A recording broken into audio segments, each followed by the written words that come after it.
Hey guys, tonight we drift into the hillsides of Medellin, where concrete walls bloom like moss along steep, dusty ridges, and the evening breeze smells faintly of oil, fried plantains, and unresolved scores. The tin roofs rattle just enough to remind you this place listens back. From the rooftops of Kimuna 13, a boy named Diego Murillo Bejarano crouches low, watching the city bleed orange under the last light of day. He's no thief, not yet, but he's learned how to disappear into shadows faster than any alarm can shout. His world is a vertical labyrinth, stairs too steep, voices too sharp, and dreams too brittle to last the night. Diego's shoes don't fit. His appetite's bigger than his portion, and when he stands at the edge of a rooftop, he doesn't dream of flight. He counts escape routes. You probably won't survive this city if you're not already fluent in exit strategies, so, before you get comfortable, take a moment to like the video and subscribe, but only if you genuinely enjoy what I do here. And tell me, where are you listening from tonight? And what time is it on your clock? Now, dim the lights, maybe turn on a fan for that soft background hum, and let's ease into tonight's journey together. Diego's birth in 1961 doesn't make the news. Nothing in the slums does unless it burns. His father is a hard man, silent with his children, but louder with disappointment. His mother, too tired for sentiment. She's always working, always gone, leaving the siblings to raise each other, one spilled rice pot at a time. Kimuna 13 is already whispering to itself. Even in the early 70s, it's a city within a city. The police hesitate before entering. The guerrillas have feelers here. And kids like Diego? They learn to listen through walls, step lightly, and never ask too many questions. At school, Diego's quiet, not stupid, just observant. He watches how bullies work in packs, how teachers reward obedience over insight, how rules bend depending on whose kid breaks them. There's an early, unspoken lesson here. In Medellin, the law is negotiable, but survival is not. By 12, he knows how to spot a plainclothes officer. By 13, he's already running errands for neighborhood men with serious watches and careless wallets. Nothing illegal, not yet. Just packages, just messages, just enough to feel noticed. One afternoon, he watches a street fight near the bus terminal. It's not the punches that impress him. It's the way the loser walks away, bruised but unbroken, and how no one laughs at him. Power, Diego realizes, isn't just about winning. It's about how you lose without giving anything away. He starts training in kickboxing by accident. A local fighter spots him during a delivery and offers him a deal. Sweep the gym, mop the sweat, maybe earn a few minutes with the gloves. Diego agrees, not because he wants to fight, but because fighters don't get pushed around. And the gym has mirrors, something his family can't afford at home. He trains after hours, when the adults are gone and the radio plays old salsa through broken speakers. He mimics the moves he's seen, slowly, deliberately. A jab here, a counter there. He's not fast, but he's precise. Coaches notice. One even says, "Kid's got something scary in his stillness." That stillness follows him outside the ring. While other teens posture and puff their chests, Diego says less and learns more. He's not flashy. He doesn't need to be. His punches land clean. His silences land cleaner. By the time he's 17, he's earned a quiet kind of respect. Not celebrity, just space. No one asks him to explain himself. No one cuts him in line. He's not yet a gangster, not officially. But the streets already treat him like someone with teeth.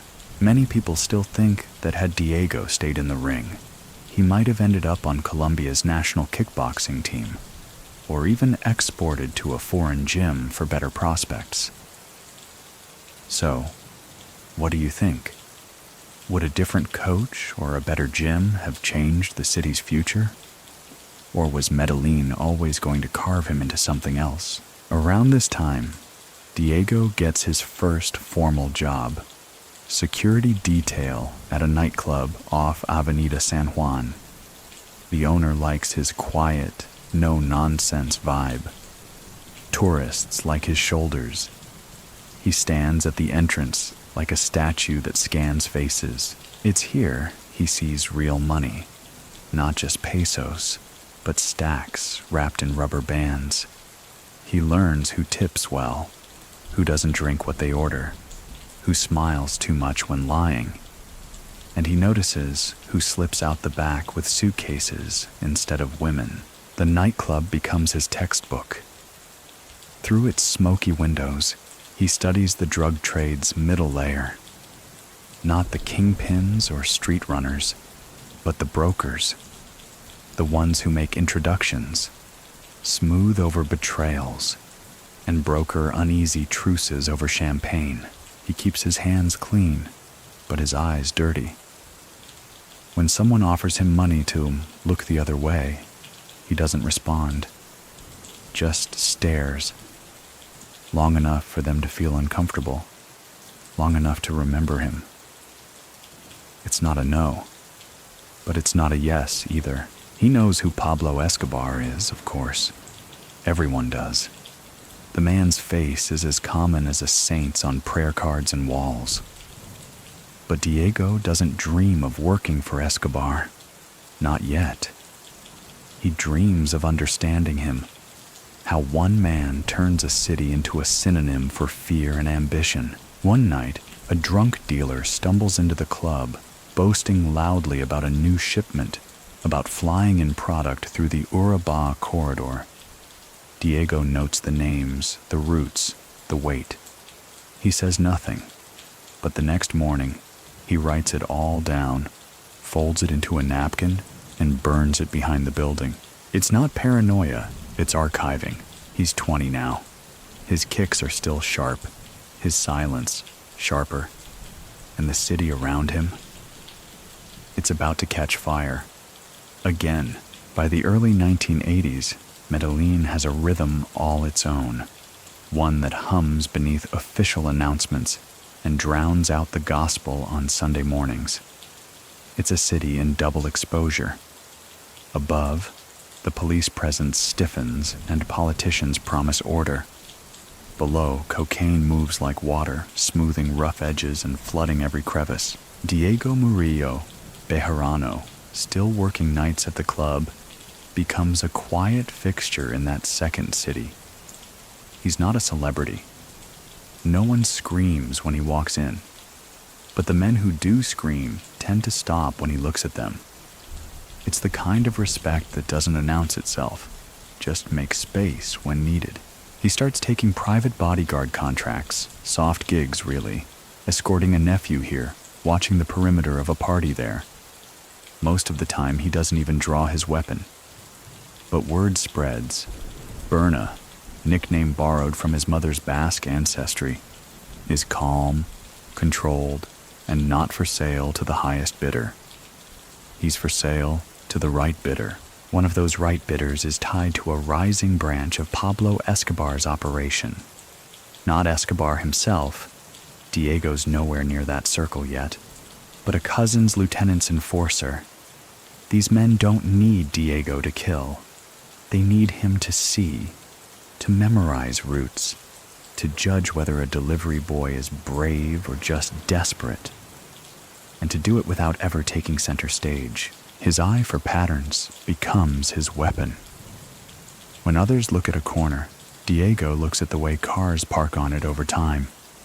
When they scan faces, he tracks hand motions, tone shifts, the tension behind a laugh. It's not sixth sense. It's first-class observation, sharpened by survival. At one warehouse meet, while others sip whiskey and argue over logistics, Diego notices something strange. A worker loads the boxes backward, labels facing the wrong direction. Not a mistake, he realizes. A signal. Later that week, that worker's gone, reassigned, possibly removed. No one asks why. But a week later, Berna's pay envelope is thicker. His ability to spot rot before it festers draws quiet admiration.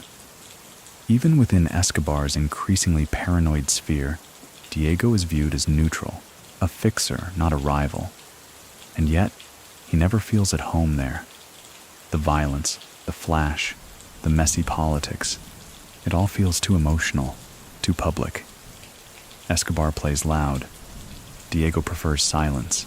And then, Fernando Galeano dies. Galeano is a mid-level trafficker, one of the men who helped maintain the Medellin cartel's balance in its heyday. Diego respects him, not for his cruelty. He's not particularly cruel, but for his order. Galeano runs a tight ship, pays on time, avoids unnecessary violence, keeps the accountants happy. But then Pablo brings him to La Catedral, and Galeano never leaves. That's when something cracks. The story is whispered, never confirmed, that Escobar thought Galeano was stealing, that he made him dig his own grave, that he did it in front of the others, to remind them who ruled the kingdom, even in self-imposed prison. Many people still think that Galeano wasn't guilty at all, that the accusation was theater. So what do you think? Was it punishment or a purge? Diego doesn't mourn outwardly. He's too careful for that. But inside, something shifts. If even the neat ones aren't safe, what's the use of playing clean? He begins inching away from Medellin's center of gravity and toward something more fragmented, yet potentially safer. The Cali cartel. Cali doesn't roar like Medellin. It whispers in suits, negotiates with state agents, invests in public works to distract from its invisible grip. They play chess where Medellin throws grenades. Diego likes that. At a birthday party for a regional mayor's cousin, one of those affairs where champagne flows but no one drinks to relax, Diego quietly introduces himself to a man linked with Cali's logistics arm. No pitch, no request. Just a conversation about trade routes, as if discussing bananas or sugar. The message is clear. He's open to new business, but he's not reckless. He doesn't burn the Medellin bridge. Not yet. He simply builds another route out. A shadow lane lined with courtesy and plausible deniability. During this time, he also becomes acquainted, though still distantly, with the Castano brothers, Carlos and Fidel. Paramilitary leaders operating under the banner of anti-communism, though their methods are anything but ideologically pure. Diego doesn't rush the alliance. He studies them, watches how they operate in the rural zones, how they mask cocaine trafficking beneath the language of political order. He sees the same thing he saw back in Kimuna 13. Survival painted as mission. It appeals to him. At the same time, he's building his own crew, not in the flashy mold of Pablo's men, but a low-noise, high-loyalty outfit. They don't tattoo loyalty oaths or boasted bars. They memorize burner codes and learn the difference between vanishing and hiding. The group that will one day become La Terraza begins here, as just a few pairs of quiet eyes on the street. One night, after a warehouse meeting runs long and tempers flare over missing inventory, a young trafficker draws his pistol in frustration. It's sloppy, performative. The type of thing that would get someone killed, or worse, laughed at. Before the gun even clears his jacket, Diego is behind him. No drawn weapon, just a whisper in his ear, something too soft to be heard. But whatever is said makes the young man sit down immediately. Later, someone asks Diego what he said. He smiles, only reminded him what happens when children play adult games. The phrase spreads. He's not yet Don Berna, but the seeds are planted. And then comes the first real offer, from a figure in the paramilitary chain who suggests a mutual interest. Drugs, yes, but with order, control, even a claim to morality if you squint hard enough. At first, Diego hesitates.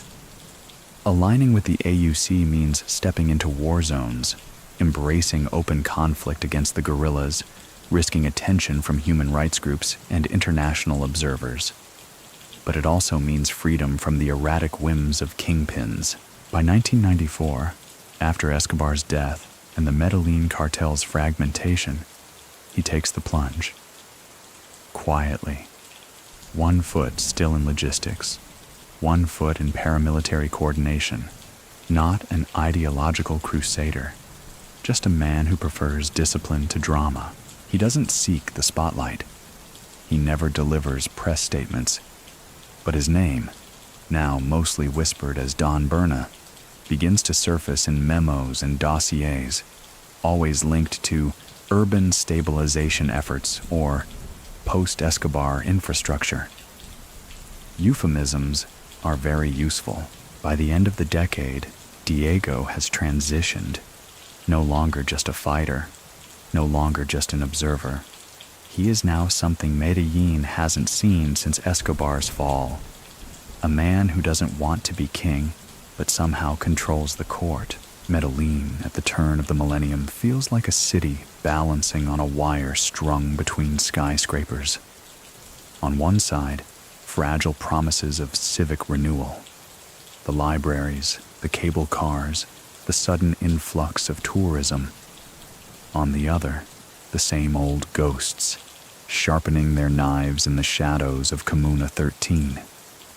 Diego Murillo Bejarano, now firmly recognized as Don Berna, doesn't mind the balancing act. He's learned to profit from instability without ever letting the rope snap. By this point, Diego has evolved into something more than just a paramilitary coordinator. He's become the urban face of the Paramilitary Pact, someone who can speak the language of both the rough mountain villages and Medellin's corporate boardrooms. He rarely appears in photos. He rarely raises his voice. But when he walks into a meeting, chairs scrape back instinctively. Most of his operations flow through La Terraza, the urban militia he has refined into a disciplined machine. Once just a cluster of freelance killers, La Terraza is now structured like a corporation. They have lieutenants, logistics officers, payroll clerks. New recruits are not chosen for bravado, but for adaptability and discretion. In Diego's world, survival favors the quiet. There's a reason his crews wear no uniforms. Blending is the new power. They walk through the streets looking like bakers, like mechanics, like school teachers, until they don't. One afternoon, a young journalist from Bogota arrives in Medellin, hoping to profile this new urban pacification movement. He's eager, idealistic, convinced he can write a story about hope emerging from violence. He requests an interview with Don Berna. The request is ignored. When he pushes further, asking local officials, he's met with polite shrugs. No one will confirm Diego's role in the ongoing peace. No one will deny it either. A few days later, the journalist leaves the city, unsettled by the polite evasions. He publishes his article anyway, and although it's careful not to accuse anyone directly, he makes one observation. Medellin's calm feels rehearsed. Many people still think that calm was engineered in boardrooms with deals that traded lives for quiet. So what do you think? Was it genuine civic progress, or just another kind of control painted over in pastel colors? Diego's personal life during this period is deliberately muted. He has family, yes, but they are shielded from the press, their names never appearing in headlines. He lives well, but not ostentatiously. No exotic tigers, no gold-plated bathrooms, just high walls, good coffee, and the satisfaction of knowing every major shipment that crosses Urabá or the port of Turbo flows through his network. The Castano brothers continue to be critical partners, especially Carlos, whose charisma and political savvy give the paramilitary alliance a kind of legitimacy. Diego respects Carlos, though he doesn't entirely trust him. Charismatic men make dangerous partners.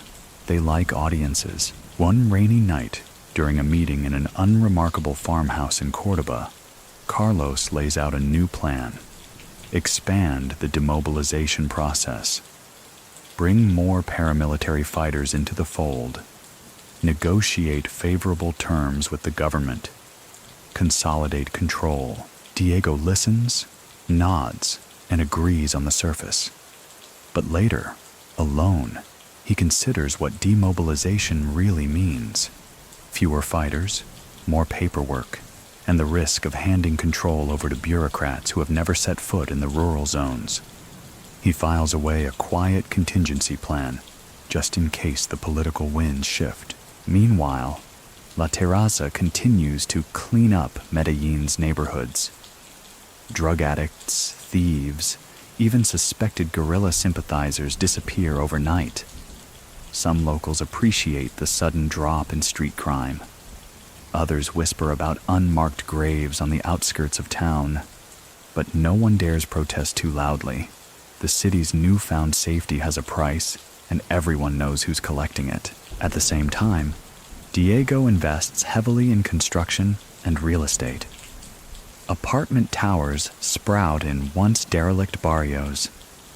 He backs legitimate developers, channels capital through front companies, and launders old money into new concrete. The skyline becomes his balance sheet. These projects are more than just business. They're camouflage. A police raid on a respected construction firm looks very different from a raid on a suspected drug house. Diego understands optics. He's learned from Escobar's mistakes. No soccer stadiums with his name, no photo ops handing out cash. Instead, he funds schools quietly, donates through intermediaries, and lets mayors take credit. This discretion earns him powerful allies in Bogotá. Politicians appreciate results, and Diego delivers. Neighborhoods stabilize. Tax revenue grows. Foreign investors praise Medellin's transformation from murder capital to innovation hub. Few ask who's really keeping the streets quiet at night. One of his most significant behind-the-scenes moves is brokering an understanding with Álvaro Uribe's administration.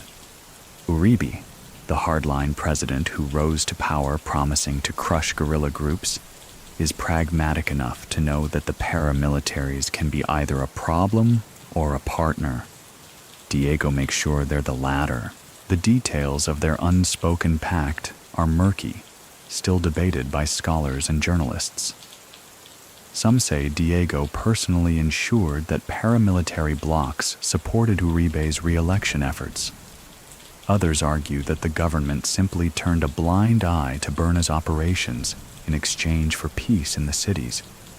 So what do you think?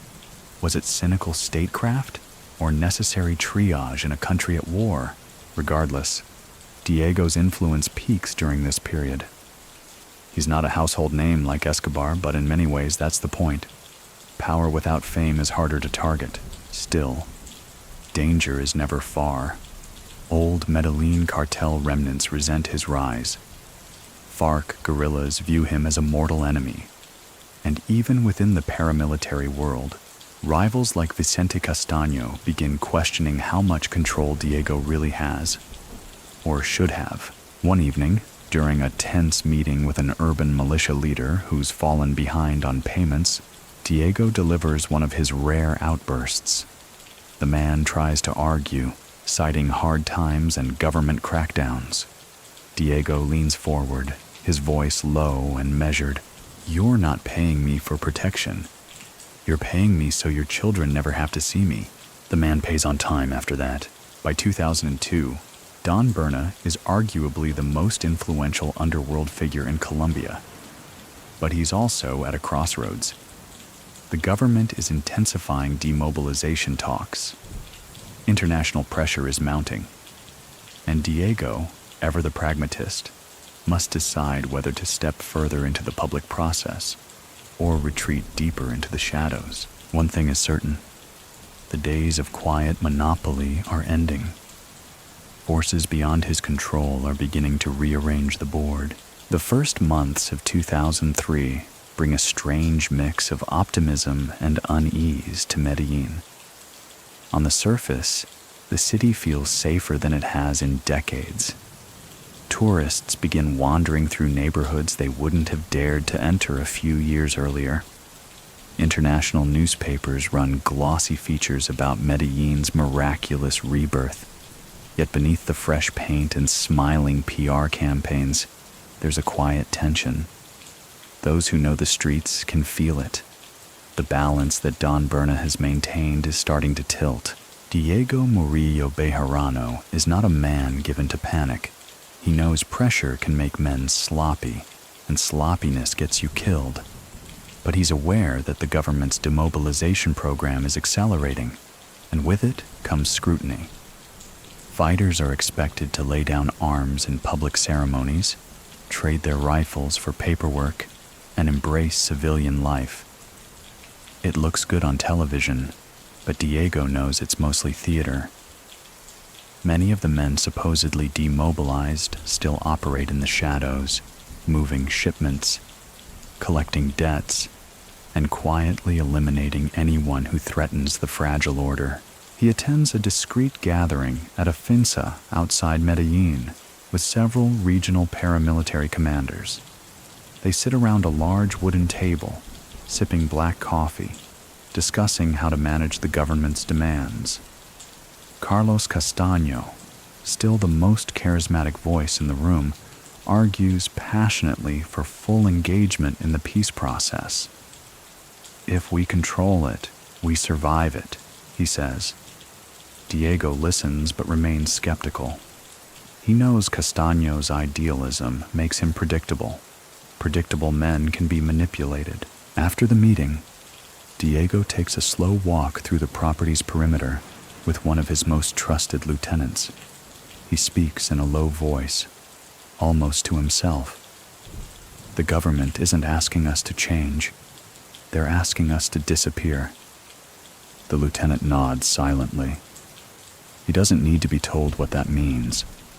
They will comply just enough to avoid becoming targets, but they will not surrender the structure that keeps them alive.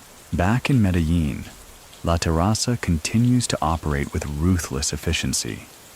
The group has become more corporate than ever. Weekly reports detail income streams, operational expenses, and neighborhood surveillance updates. Diego's men understand that their strength lies not in spectacle, but in predictability. A rival gang member who causes trouble is removed quietly, his body rarely found. A corrupt police officer who demands too much is simply replaced. Violence is no longer an event. It's a system. The Colombian press grows increasingly suspicious. An investigative journalist publishes a piece suggesting that Don Berna's influence extends far beyond the paramilitary world. He points to the construction boom, the seamless flow of international shipping containers through certain ports, and the uncanny way Diego seems to anticipate law enforcement operations. The article never names him directly, but the insinuations are clear. Within days, the journalist receives anonymous threats. He goes into hiding, but many people still think that Berna personally ordered his intimidation. Others believe the threats came from corrupt officials protecting their own interests. So what do you think? Was the journalist silenced by a criminal, a politician, or a system too intertwined to separate? Diego responds to the growing attention by tightening his circle. He limits face-to-face meetings, relying more heavily on intermediaries and coded messages. His security detail becomes almost invisible, blending into crowds rather than surrounding him like a fortress. He refuses to travel in convoys. One armored SUV is less conspicuous than 3. Meanwhile, his relationship with Carlos Castano begins to fray. Diego respects the older man, but sees him as increasingly vulnerable. Castano speaks openly about turning paramilitary leaders over to the justice system if they refuse to comply with the peace talks. To Diego, this is unacceptable. Betrayal cannot be tolerated, even under the banner of ideology. One evening, Diego convenes a private meeting with several commanders who share his concerns. The conversation is calm, deliberate, and chillingly practical. If Castano becomes a liability, they will have to act. No shouting, no threats. Just an understanding that survival sometimes requires subtraction. A few weeks later, news breaks. Carlos Castano is missing. Official reports claim he fled the country, fearing retaliation from the guerrillas. But those close to the movement know better. His disappearance was too clean, too convenient. Many believe that Diego orchestrated it, ensuring that the peace process could proceed on his terms. Others argue that rival factions within the paramilitaries acted independently. So what do you think? Was Castano eliminated by his closest allies, or did he simply vanish into exile? With Castano gone, Diego becomes the de facto architect of the Paramilitary Pact. He negotiates directly with government representatives, ensuring that his fighters receive favorable treatment in exchange for disarmament. He insists that they be allowed to retain some control over key territories, arguing that sudden power vacuums would only invite chaos. The government, eager to claim progress, agrees, yet Diego knows this arrangement cannot last forever. International observers, particularly from the United States, are pressuring Colombia to dismantle the paramilitary infrastructure completely. They see men like Berna not as stabilizers, but as obstacles to true reform. Extradition becomes a word whispered in elite circles, a threat that terrifies many, but seems to leave Diego outwardly unfazed. Behind closed doors, though, he begins to plan. He quietly transfers assets abroad, invests in legitimate businesses, and cultivates relationships with powerful figures who might intervene on his behalf if the U.S. comes calling. He's learned from Escobar's mistakes. No open defiance, no grandstanding. Just quiet preparation. At the same time, Diego begins to feel the first real cracks in his urban empire. Younger commanders within La Terraza grow restless. Some believe the demobilization process is weakening their position. Others resent the strict discipline Diego imposes. He deals with dissent surgically, sometimes through reassignment, sometimes through disappearance. One night, he visits Kimuna 13, the neighborhood where he grew up. It's changed dramatically since his childhood.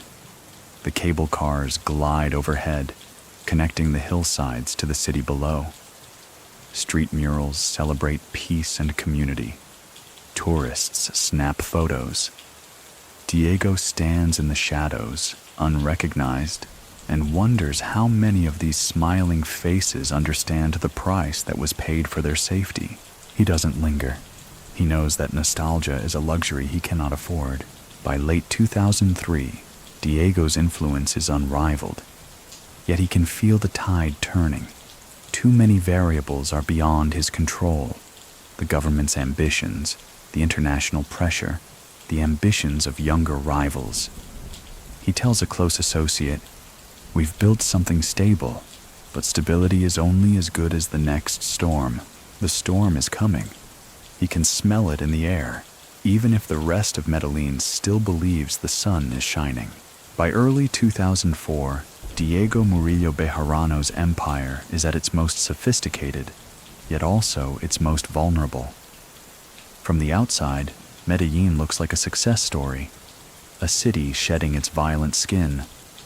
Urban renewal projects are celebrated abroad, foreign investment pours in, and crime statistics are dramatically lower than a decade before.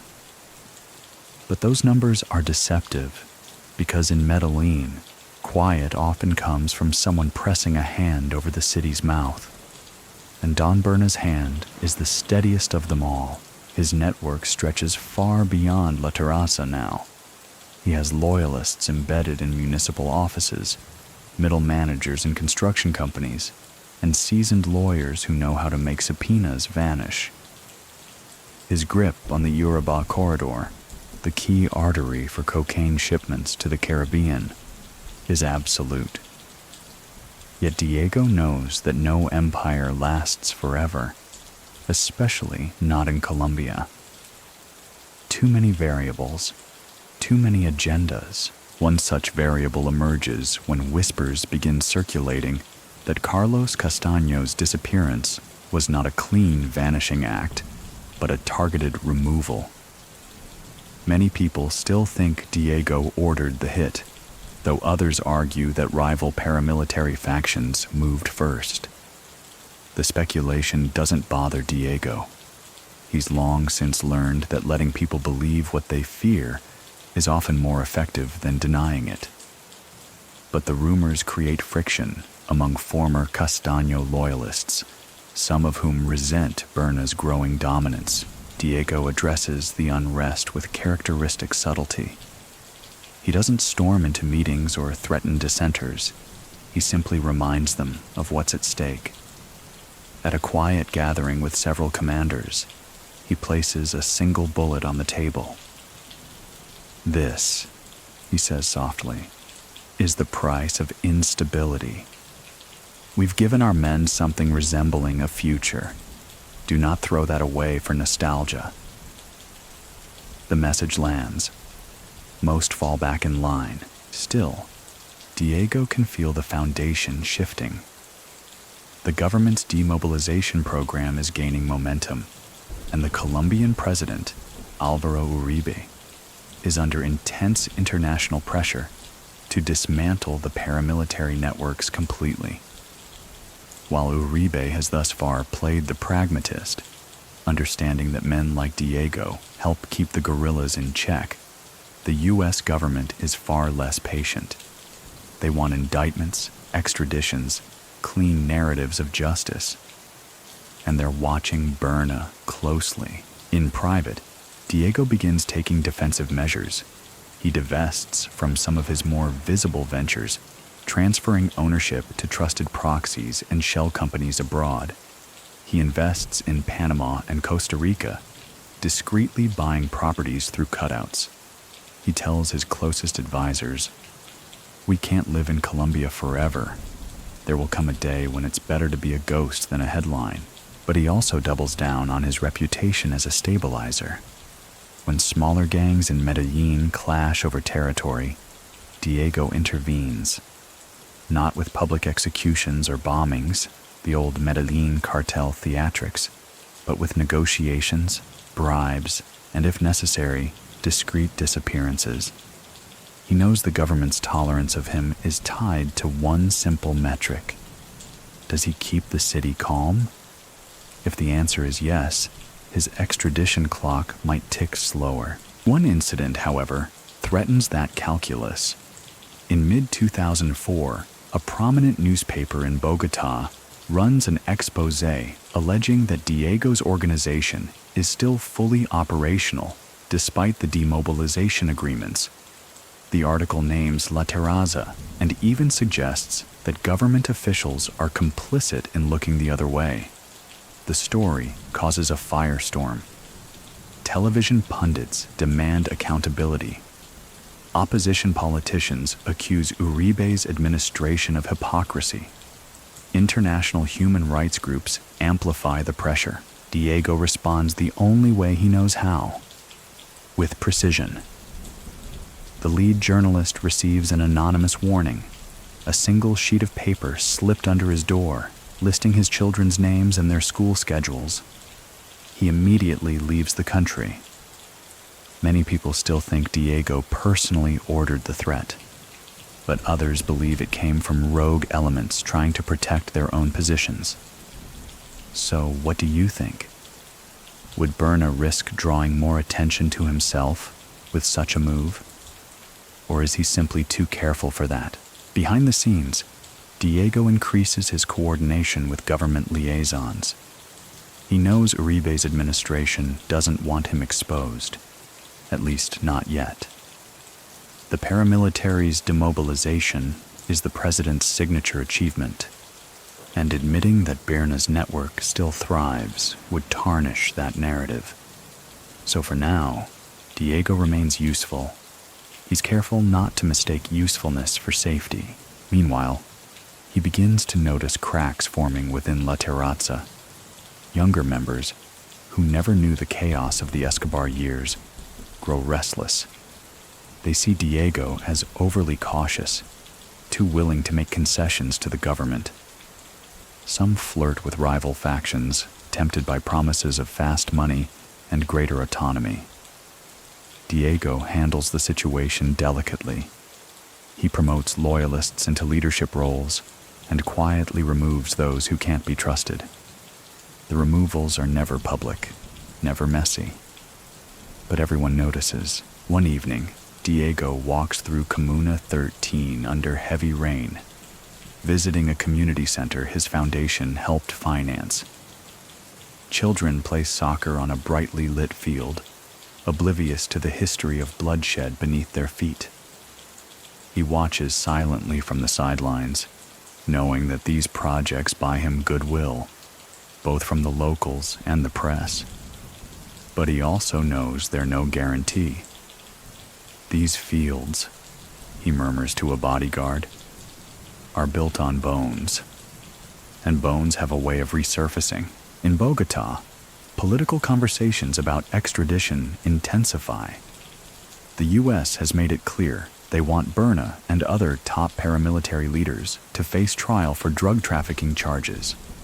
Uribe is in a difficult position: appease Washington or risk losing crucial aid. Diego understands the stakes. He tells an associate, "The United States doesn't negotiate. If they want me, they'll get me. So we must make them believe I'm more valuable here than there." To reinforce that belief, he continues to present himself as a guarantor of stability. When guerrilla activity spikes in certain rural zones, Diego's men quietly assist security forces in suppressing it. When political violence threatens to erupt in Medellin, he uses his network to calm things down. He's not altruistic. He's buying time, but time is running out. By late 2004, the U.S. Department of Justice has begun assembling detailed indictments against Berna and other paramilitary figures. Wiretaps, informants, and shipping records paint a damning picture. Diego knows this because he's always had sources inside Colombian intelligence agencies. One evening, he receives a message through a trusted intermediary. "They have your name on a list. Start preparing." And he does, quietly, methodically, without ever showing fear. He tells his men, "We've lived a long time on borrowed days. Borrowed days must be repaid." By early 2005, Medellin has polished its image so effectively that outsiders barely recognize the city. Cable cars glide over the hills, tourists marvel at the new parks, and international media call it the most innovative city in the world. But Don Berna knows the transformation is as fragile as sugar glass. One fracture, and everything could collapse. Diego Murillo Bejarano walks the fine line between legitimized power broker and target of international law enforcement. The U.S. indictments are closer now.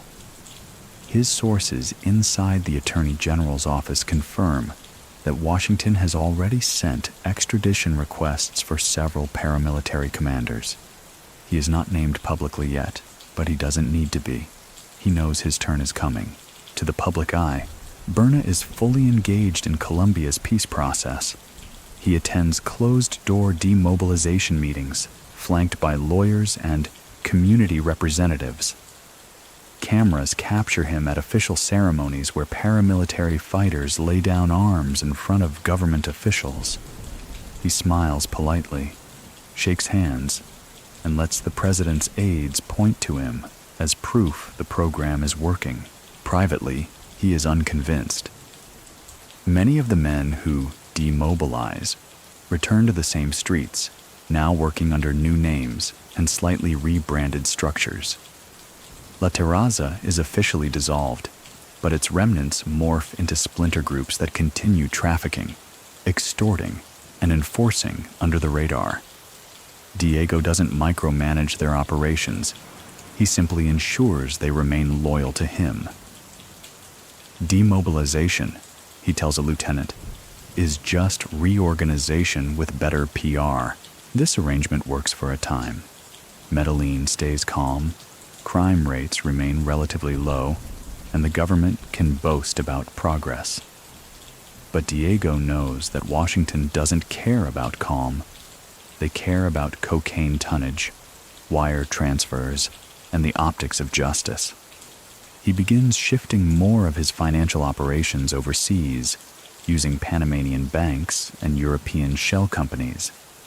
He transfers ownership of luxury properties to third-party trustees and begins quietly relocating some family members abroad. One afternoon, during a meeting in a heavily guarded finca near Rio Negro, Diego's inner circle discusses contingency plans. One of his most trusted lieutenants suggests fleeing Colombia entirely. "We can disappear," the man says. "Mexico, Spain, somewhere they can't touch us." Diego shakes his head. "Exile is a slow death. You spend your life waiting for someone to find you. Better to control the storm here than hide from it elsewhere." That storm is already gathering. In March, international observers release a damning report accusing the Colombian government of turning a blind eye to ongoing paramilitary activity. The report specifically names Medellin as a city where criminal networks have not been dismantled, merely repackaged. Although Berna's name is absent, everyone knows who they're talking about. To make matters worse, younger factions within his old networks grow restless. Some resent the discipline and secrecy that have long been Diego's trademarks. They see opportunities in Mexico's booming drug corridors and believe Berna's insistence on structure is holding them back. A few even make overtures to rival groups, including ex-paramilitary commanders who want their own share of Medellin. Diego addresses these cracks carefully. He calls a meeting with several mid-level commanders at a warehouse on the city's outskirts. The atmosphere is tense. Everyone knows that open defiance will not be tolerated. Berna speaks calmly, his voice carrying more weight than any threat could. "The reason you're alive," he says, "is because we're disciplined. You start chasing fast money, and the Americans will find you before I do. And if they don't, I will." Many people still think that Berna's ability to hold together his network at this time was less about fear and more about loyalty built over years. Others argue it was sheer intimidation. So what do you think? Did his men follow him out of respect, or because they understood the consequences? Meanwhile, political pressure mounts. Alvaro Uribe's administration is caught in a difficult bind. They need the U.S. for military and financial support in the fight against the FARC. But they also rely on paramilitary groups like Berna's to keep the city stable. Behind closed doors, High-ranking officials warn Diego that extradition is inevitable. "We can delay it," one tells him, "but we can't stop it." Diego doesn't argue. He simply asks for time to prepare, time to insulate his finances, time to ensure that if he is removed, the machine he built doesn't collapse overnight. One of his last major moves is to expand his construction ventures, using them as both a laundering vehicle and a way to lock in legitimacy. High-rise apartment towers, office buildings, even shopping centers bear the imprint of companies linked to his network. He knows that once concrete is poured, it's hard to untangle where the money came from. But even as he cements his legacy in brick and steel, he feels the walls closing in. He begins keeping a small overnight bag packed at all times, just in case the police come knocking at 3 a.m. He changes safe houses frequently, rotating between rural farms and upscale apartments in Medellin's El Poblado district. He trusts fewer and fewer people. In June, rumors swirl that U.S. agents are preparing a covert operation to extract him. The whispers unsettle his men, but Diego remains outwardly calm. "If they want me," he says with a faint smile, "they'll knock on the front door. Americans like procedure." He's not entirely wrong. In December 2005, Colombian authorities formally arrest Don Berna. The operation is swift, clinical, and almost theatrical in its neatness. Television cameras capture images of Diego, clean-shaven and impeccably dressed, being led into custody. He doesn't resist. He doesn't speak. His expression is unreadable. Many people still think the arrest was negotiated, that Diego agreed to surrender in exchange for certain protections. Others believe the government simply outmaneuvered him. So what do you think? Did Berna walk into custody on his own terms? Or was he finally caught off guard? As he's placed in a high-security cell in Itagüí prison, Diego knows this is not the end.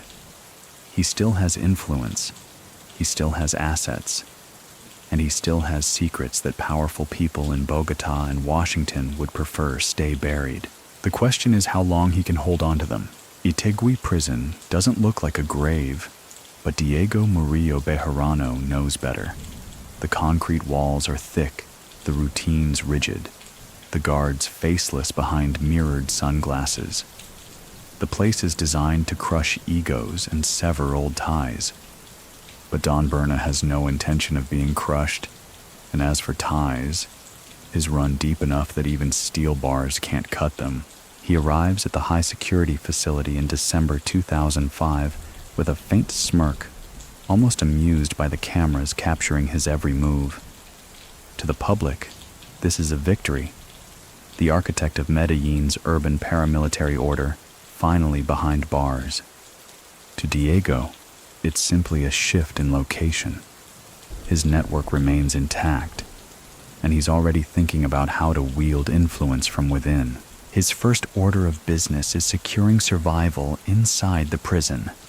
Itagüí holds a mix of cartel remnants, paramilitary commanders, guerrilla leaders, and corrupt politicians. Old rivalries can reignite in an instant, but Diego's reputation precedes him. No one dares approach him carelessly, and the prison administration quietly accommodates his requests: better cell conditions, selective visitation rights, access to lawyers who know how to navigate both the Colombian legal system and international pressure.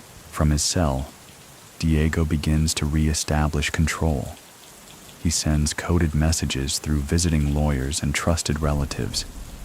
His lieutenants on the outside understand his instructions without the need for explicit details. La Terraza's splinter factions, the urban militias, the logistical managers of his old smuggling routes, they all remain loyal. Diego's ability to orchestrate operations from behind bars unsettles Colombian authorities, but it's not unheard of. In fact, Many people still think that Itagüí functioned less as a prison and more as a command center for the country's underworld during this period. So, what do you think? Did Berna control the prison? Or did the prison simply adapt to him? He is careful not to flaunt his influence, though.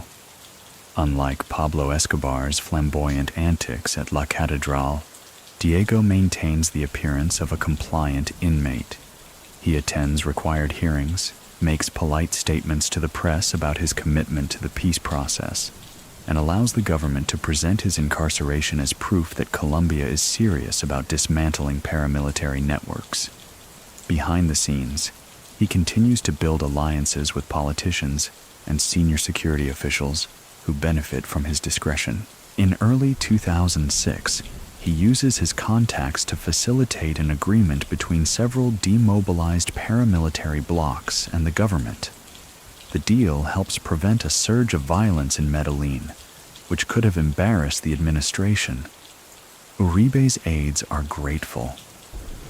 They don't say it outright, but Diego understands the subtext. As long as he's useful, the pressure to extradite him might be delayed, yet he knows the clock is ticking. The United States is relentless in its pursuit of high-profile extraditions, and Diego's name is at the top of their list. Wiretaps and informant testimony have tied him to multiple drug shipments, money laundering operations, and acts of violence. Washington wants him in a U.S. courtroom, preferably in handcuffs. Diego responds by tightening his security protocols. He compartmentalizes his operations even further, ensuring that no single lieutenant has enough information to dismantle the entire network. He also invests more heavily in legitimate businesses, shipping companies, construction firms, agricultural projects, so that even if part of his empire is seized, other pieces remain protected. Inside Itagüí, Diego becomes an enigmatic figure. He keeps a strict daily routine: exercise at dawn, legal consultations mid-morning, quiet reflection in the afternoon. He doesn't mingle unnecessarily with other inmates, but when he does, conversations are cordial and deliberate. Guards notice that he never raises his voice. He doesn't need to. His authority is palpable. Rumors swirl that Diego maintains a hit list from prison, eliminating anyone who threatens his control. A series of mysterious deaths among former paramilitary commanders lends credence to the whispers. Some victims are shot in rural ambushes. Others vanish without a trace. Colombian newspapers speculate that Berna is cleaning house. Diego, of course, denies any involvement. "I'm focused on the peace process," he tells reporters with a faint smile. "Violence only hurts Colombia's future." Many people still think these killings were not random, but carefully calculated moves to preserve Berna's influence and silence potential informants. Others argue they were the work of independent factions settling old scores. So, what do you think? Was Diego orchestrating executions from behind bars? Or was he simply benefiting from chaos he no longer controlled? In mid-2006, a delegation from the U.S. Department of Justice visits Colombia to discuss extradition cases. Diego's name is mentioned repeatedly during the closed-door sessions. He is aware of this because a sympathetic contact in Bogotá quietly passes along the information. That night, Diego paces his cell for hours, weighing his options. Extradition to the United States would mean losing the carefully constructed ecosystem that keeps him powerful. Worse, it would place him in a legal system he cannot manipulate. He contemplates making a deal, perhaps trading sensitive intelligence for leniency. He certainly knows enough about political corruption, arms trafficking, and covert operations to cause a scandal. But Diego is a strategist, not a gambler. Any deal with the Americans would require guarantees he knows they won't offer. Instead, he doubles down on the strategy that has always worked for him: remain indispensable. He continues mediating disputes among former paramilitary groups, ensuring that violence stays low. He discreetly assists Colombian security forces with intelligence on FARC guerrilla movements, carefully calibrated so that the government sees him as an asset rather than a liability. By late 2006, Diego is perhaps more powerful than ever, even from within the prison walls. Yet he understands that this power is fragile.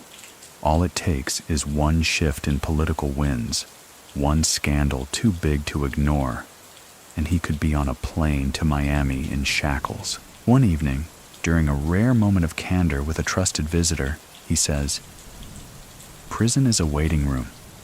Everyone is waiting for something. Their release, their appeal, their revenge. I'm waiting for the next move, and deep down, Diego knows the next move might not be his to make." By the beginning of 2007, Diego Murillo Bejarano has adjusted to the rhythms of Itagüí prison, but that doesn't mean he's comfortable. Comfort is dangerous. It dulls instincts. He knows better than to relax, especially when whispers from Bogotá suggest that extradition orders could be signed at any moment. The Americans are relentless, and the Colombian government, eager to maintain U.S. military aid, may soon have no choice but to comply. From the outside, Medellin seems tranquil. Tourists stroll through plazas once considered no-go zones, and glossy magazine spreads proclaim the city's rebirth. But beneath the surface, Diego's network is still very much alive. La Terraza's remnants, now operating under new banners, maintain control of urban territories. Smuggling routes through Urabá remain profitable. Even the construction projects Diego invested in before his arrest continue to expand, providing a veneer of legitimacy to his empire. Diego's power from prison comes not from violence, but from relevance. He is still the only man who can broker agreements between former paramilitary factions, urban militias, and certain elements of the Colombian government. That leverage is his shield against extradition, and he uses it wisely. When rival groups threaten to spark clashes in Medellin, Diego intervenes quietly, sending messages that diffuse tensions.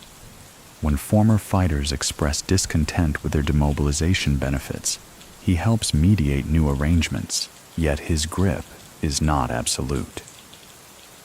Younger commanders are growing bolder, testing the limits of his influence. Some see Diego's imprisonment as an opportunity to build their own empires. One faction begins recruiting aggressively in neighborhoods Diego once controlled. Another reaches out to Mexican cartels, seeking direct connections to the lucrative U.S. market. These moves unsettle Diego, but he resists the urge to retaliate with brute force.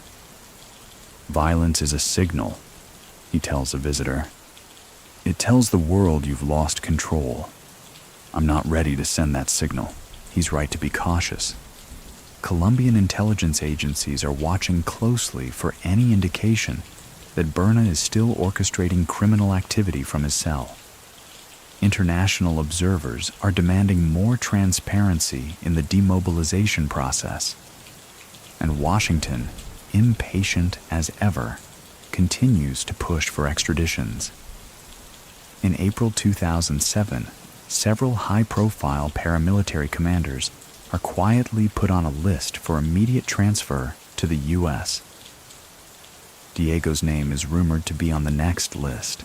Many people still think Berna could have fled before his arrest, but that he chose to stay because he believed he could outmaneuver the system from within. Others argue he miscalculated and is now trapped. So what do you think?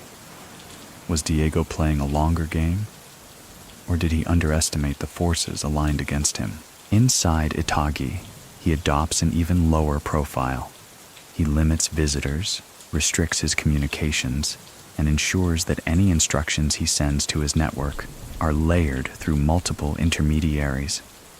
He no longer trusts anyone completely, not even men who've been with him for decades.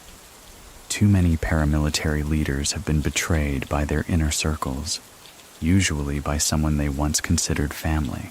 But despite his caution, rumors persist that Diego maintains a shadow government in Medellin.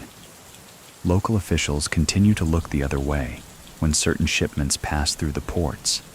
Construction companies tied to his old front businesses win suspiciously favorable contracts. And when a mid-level commander openly challenges Berna's authority, he is found dead in a rural ditch days later. No one claims responsibility, but everyone understands the message. At the same time, Diego cultivates an image of a man committed to the peace process. He gives carefully scripted interviews from prison, speaking about the need for reconciliation and the importance of moving past Colombia's violent past. He funds community projects through intermediaries, ensuring that his name remains associated with progress. "We cannot build peace with vengeance," he says in one televised statement. "We must build it with patience." But privately, he continues to prepare for the worst.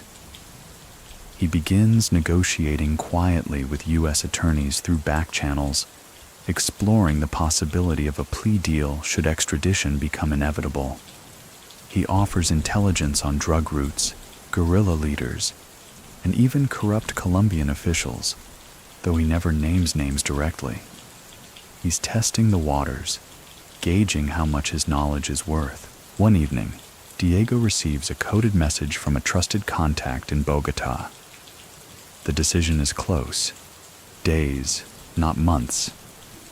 He doesn't react outwardly, but his mind begins racing. Extradition would mean losing the comfort of familiar terrain, the network he's cultivated, the ability to influence events in Colombia. In the U.S., he would be isolated, at the mercy of prosecutors eager to make an example of him. That night, he paces his cell, considering options. He could try to strike a deal with the Colombian government, offering to dismantle his remaining operations in exchange for avoiding extradition. But he knows that's unlikely to work. The political pressure is too intense. He could attempt to escape, but Itagüí is far more secure than La Catedral ever was. And besides, he's not Pablo Escobar. He won't die in a blaze of gunfire on a Medellin rooftop. He decides for now to wait and watch. Waiting has always been one of his greatest strengths. He tells himself that as long as he remains indispensable, someone in Bogotá will think twice before signing the extradition order. But as the weeks pass, Diego senses the calculus shifting. The demobilization process is no longer the political priority it once was. International headlines have moved on, and the Colombian government, eager to maintain strong relations with Washington, may soon decide that handing over Don Berna is the easiest way to demonstrate progress. One afternoon, a guard delivers a sealed envelope to Diego's cell. Inside is a single sheet of paper with one line written in neat block letters. "Prepare yourself." He folds the paper slowly, tucks it into his shirt pocket, and resumes his pacing. The waiting room is getting smaller. The year 2008 begins with a sense of inevitability. Don Berna can feel it in the way the guards glance at him, professional but tighter around the edges, as if they know something he doesn't. He can hear it in the tone of his lawyers, who no longer sound confident when they discuss legal strategies.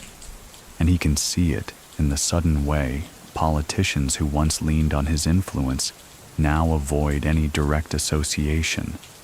Extradition isn't a rumor anymore. It's a clock ticking somewhere, and Diego Murillo Bejarano knows he's running out of time. From his cell in Itagüí, Diego does what he's always done best. He strategizes. He knows the U.S. indictments are airtight, built over years of surveillance, wiretaps, and testimonies. Washington isn't just seeking a symbolic extradition. They want convictions. And in the American legal system, the spectacle of a trial can matter as much as the sentence itself. Diego understands this better than most. Perception is power, and perception can be managed if one moves carefully. In late January, Diego's lawyers quietly reach out to contacts in the U.S. Department of Justice, offering the possibility of cooperation. He's willing to provide intelligence on Colombian drug routes, FARC networks, and even certain corrupt politicians who benefited from paramilitary protection. But he's not offering it for free. He wants assurances, a reduced sentence, placement in a lower security facility, and protection for his family still in Colombia.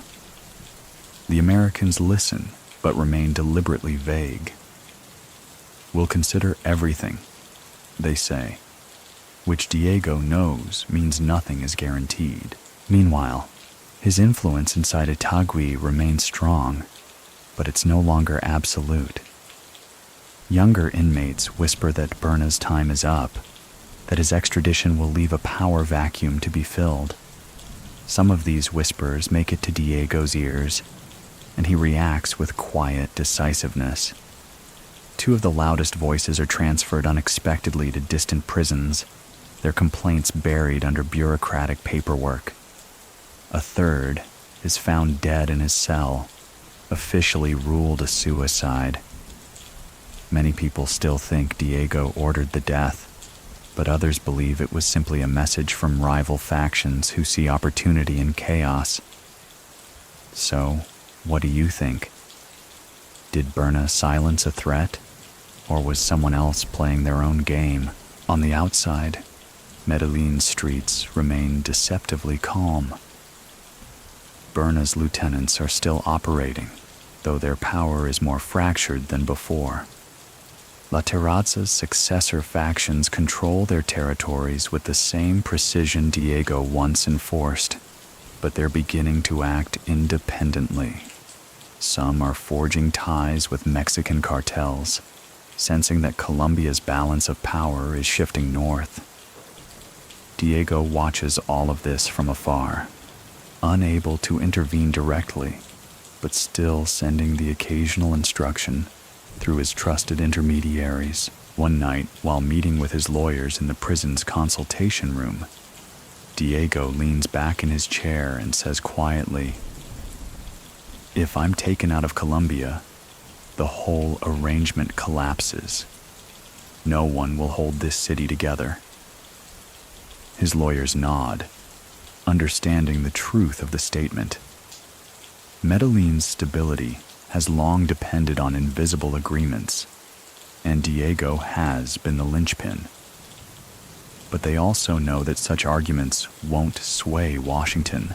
In March, the Colombian press begins reporting that President Álvaro Uribe has signed several extradition orders under U.S. pressure.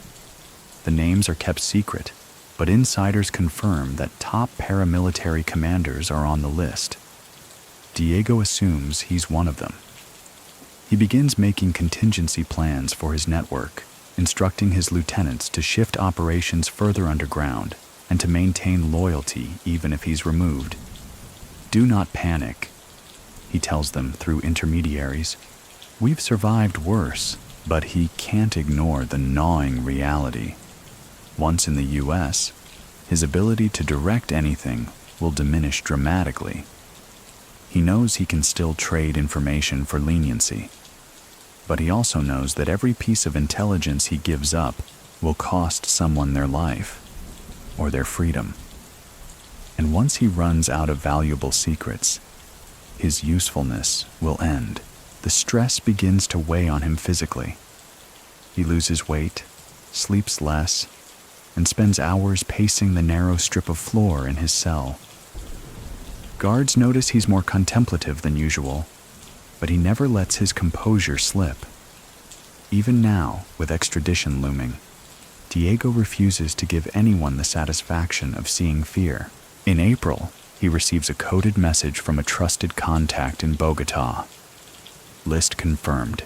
You are number 1. He reads the note 3 times, then calmly burns it in a corner of his cell. He's known this was coming for months, but seeing it confirmed sharpens everything. There's no more waiting, no more pretending that influence can shield him. The only question is when. Diego begins preparing mentally for the move. He tells his lawyers to focus on negotiating with U.S. prosecutors. He quietly arranges for family members to leave Colombia for their own safety. He makes sure his remaining assets are secure, hidden behind layers of trusts and foreign accounts. And, as always, he thinks several moves ahead. If extradition is inevitable, how can he use it to his advantage? One evening, he sits with a close associate who has been permitted to visit. If I end up in the United States, Diego says softly, it will be on my terms. They think they're taking me out of the game, but they're just moving me to another board. Many people still think Diego's calm during this period was genuine, born from his ability to plan for every scenario. Others believe it was a mask, concealing a man who knew he was finally losing control. So what do you think? Was Berna resigned to his fate or quietly setting a trap of his own? In early May, the guards wake Diego before dawn. No explanation is given, but he knows exactly what's happening. He dresses carefully, as if for a business meeting, and follows them out of the cell block without protest. Cameras capture the moment he's led into a waiting armored vehicle flanked by heavily armed police. Within hours, he is aboard a U.S. government plane bound for Miami. It is a clean, clinical operation, a world apart from the chaotic raids that once marked Colombia's drug war. There is no violence, no resistance, no last-minute escapes. Don Berna simply disappears from Colombian soil, leaving Medellin to wonder what his absence will mean. And as the plane cuts through the clouds, Diego Murillo Bejarano leans back in his seat and closes his eyes. The board has changed, the game hasn't. The air in Miami feels different, lighter, sharper, and oddly sterile. Diego Murillo Bejarano steps off the U.S. government plane in May 2008 surrounded by federal marshals, his hands cuffed in front of him. There are no press cameras, no shouting reporters, just a subdued line of vehicles waiting on the tarmac. It is efficient, impersonal, and deliberate. The Americans know how to make an arrival feel like erasure. From the airport, Diego is transferred to a federal detention facility, his first taste of the U.S. prison system. The difference from Itagüí is immediate. Gone are the subtle privileges and quiet negotiations that allowed him to influence life behind Colombian bars. Here, every move is monitored, every conversation recorded. The guards don't fear him, and they certainly don't respect him. He is not Don Berna anymore. He is inmate. 9134054. But Diego has always been adaptable. He studies his new surroundings the way he once studied Medellin streets. The routines of the guards, the hierarchies among inmates, the flow of information. He does not seek alliances too quickly. He knows that in the U.S. system, trust is a currency more volatile than cash. Within days, his lawyers begin negotiations with federal prosecutors. The charges against him are extensive: drug trafficking, money laundering, conspiracy to commit murder, and more. The evidence includes testimony from former associates, seized financial records, and intercepted communications. Conviction on even one of the major counts could mean spending the rest of his life in an American prison. Diego's defense strategy is twofold. First, challenge the jurisdictional reach of the U.S. courts, arguing that many of the alleged crimes occurred outside their territory. This is unlikely to succeed, but it buys time. Second, and more importantly, offer cooperation. He knows the U.S. government values information, especially about drug trafficking networks, guerrilla operations, and political corruption. The Americans are interested, but cautious. They've dealt with high-profile Colombian traffickers before, and they know that promises of cooperation can be manipulative. Diego's attorneys begin providing just enough intelligence to demonstrate his value without giving up his most critical assets. He names minor players, exposes secondary routes, and hints at larger secrets he could reveal if the terms are right. Meanwhile, Medellin begins to feel the void left by his absence. Without Berna's guiding hand, old rivalries resurface. Splinter groups fight over territory, and the city's fragile stability starts to fray. Many people still think Diego's removal was a mistake, that extraditing him disrupted the delicate balance that kept Medellin's violence in check. Others argue it was necessary, a show of force to dismantle paramilitary influence once and for all. So what do you think? Did removing Berna create more chaos? Or was it the only way forward? Back in the U.S., Diego's life shrinks to the dimensions of his cell. He wakes early, eats bland meals, and spends long hours in the law library reviewing case files. He's meticulous in how he prepares for meetings with prosecutors, carefully crafting narratives that position him as a broker of peace rather than a criminal mastermind. His lawyers frame him as a man who facilitated Colombia's demobilization process, who kept Medellin from sliding back into chaos. They emphasize his willingness to testify against other traffickers and paramilitary leaders. They argue that his knowledge could dismantle entire networks still active in Latin America. The prosecutors listen, but remain skeptical. They know Berna's reputation for playing both sides. During one negotiation session, a U.S. attorney leans across the table and asks bluntly, "Why should we trust you? You built an empire on lies and manipulation." Diego meets his gaze calmly. "Because," he says, "I understand how these networks work better than anyone else you'll ever meet. Because I don't have a choice." As months pass, Diego's legal team slowly chips away at the government's resolve. They secure a plea agreement in principle. He will plead guilty to certain charges, cooperate with investigators, and in exchange receive a sentence far shorter than life. The deal is not finalized yet, but it gives him hope, and leverage. In Colombia, however, his extradition is having ripple effects he cannot fully control. Younger commanders, freed from his oversight, begin forging alliances with Mexican cartels. New criminal organizations emerge from the ashes of La Terraza's remnants, some more violent and less disciplined than the groups Diego once led.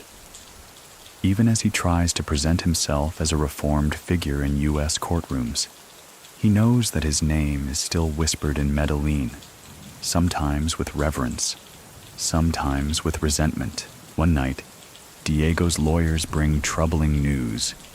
Several former associates who could testify against him have been murdered in Colombia under mysterious circumstances.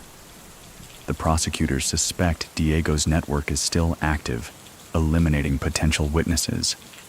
Diego denies any involvement. "I am thousands of miles away," he says evenly. "I can't control what others do." Many people still think that even from a U.S. prison, Diego was pulling strings to protect himself. Others believe the killings were the work of ambitious rivals cleaning up their own pasts. So, what do you think? Was Berna orchestrating from afar, or was he simply a ghost others used as cover for their crimes? By late 2008, Diego's extradition has reshaped both his life and Medellin's underworld. In the U.S., he faces the most formidable legal challenge of his career. In Colombia, The delicate web he spent decades weaving is starting to unravel, and yet, as he sits in his cell, reviewing the terms of his potential plea agreement, he cannot help but think that he has been in worse positions before. He has survived Medellin's streets, Pablo Escobar's paranoia, paramilitary wars, and Colombian prisons. He tells himself that the U.S. system, for all its power, is predictable. If he can stay useful, he can survive this too. The board has changed, yes, but Diego has always been a patient player. The winter of 2009 brings a chill that has nothing to do with the weather. Diego Murillo Bejarano wakes each day in his U.S. detention facility, knowing that his future hinges on choices made in rooms he's not allowed to enter. Prosecutors continue to sift through the mountain of evidence collected against him, building a case strong enough to silence any doubt. Meanwhile, Diego's attorneys push harder for a plea deal, knowing a trial would expose him to the harshest possible sentence. Inside his cell, Diego reflects on the irony of his situation. In Medellin, he was the stabilizer, the man who kept the city's underworld from tearing itself apart. Now, in the United States, that same reputation paints him as the ultimate architect of Colombia's paramilitary narco state. He knows he cannot change how the public perceives him, but he can still influence how the U.S. justice system defines him. To do that, he must be useful. Every piece of information he offers prosecutors has to be carefully measured.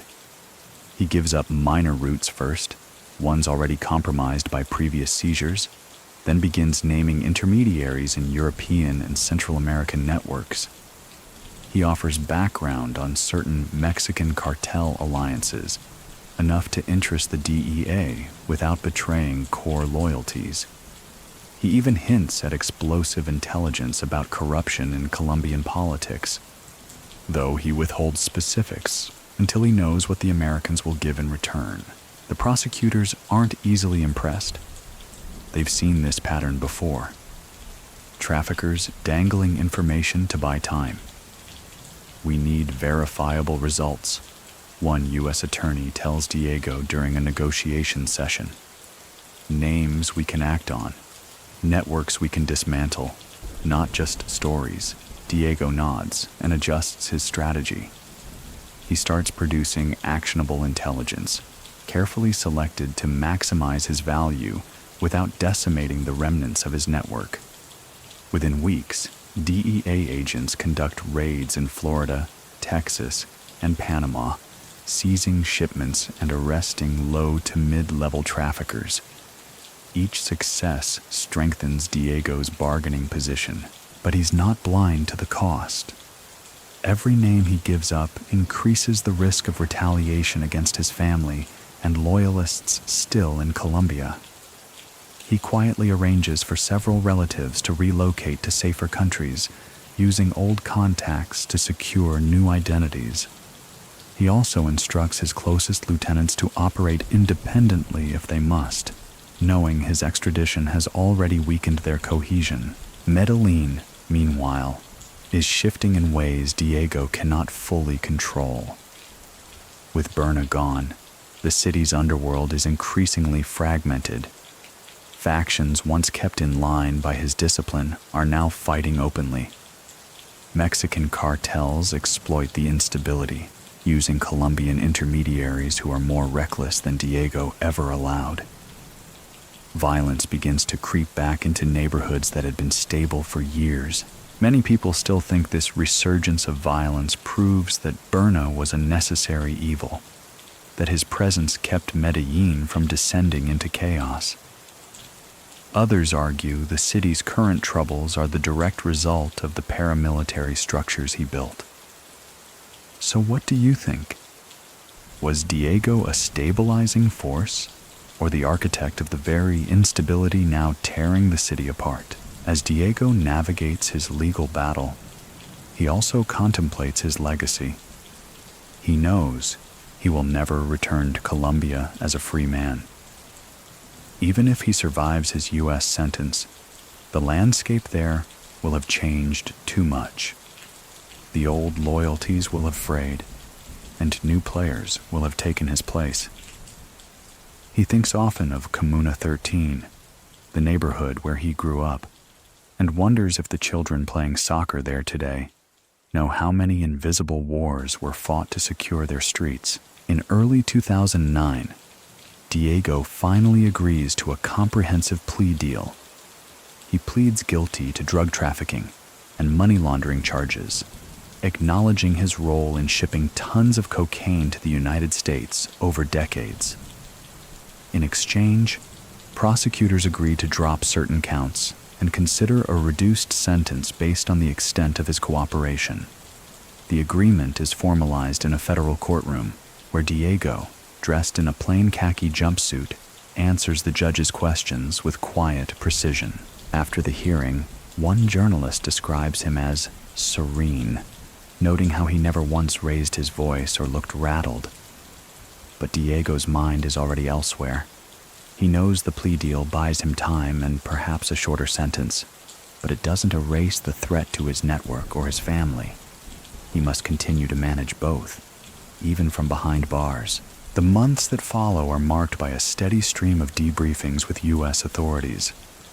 Diego is asked about everything: the mechanics of drug shipments, the inner workings of paramilitary structures, the identities of corrupt officials. He answers selectively, maintaining the delicate balance between satisfying the Americans and preserving enough leverage to remain indispensable. One day, during a particularly long session, a federal agent leans forward and asks, "Do you ever regret it?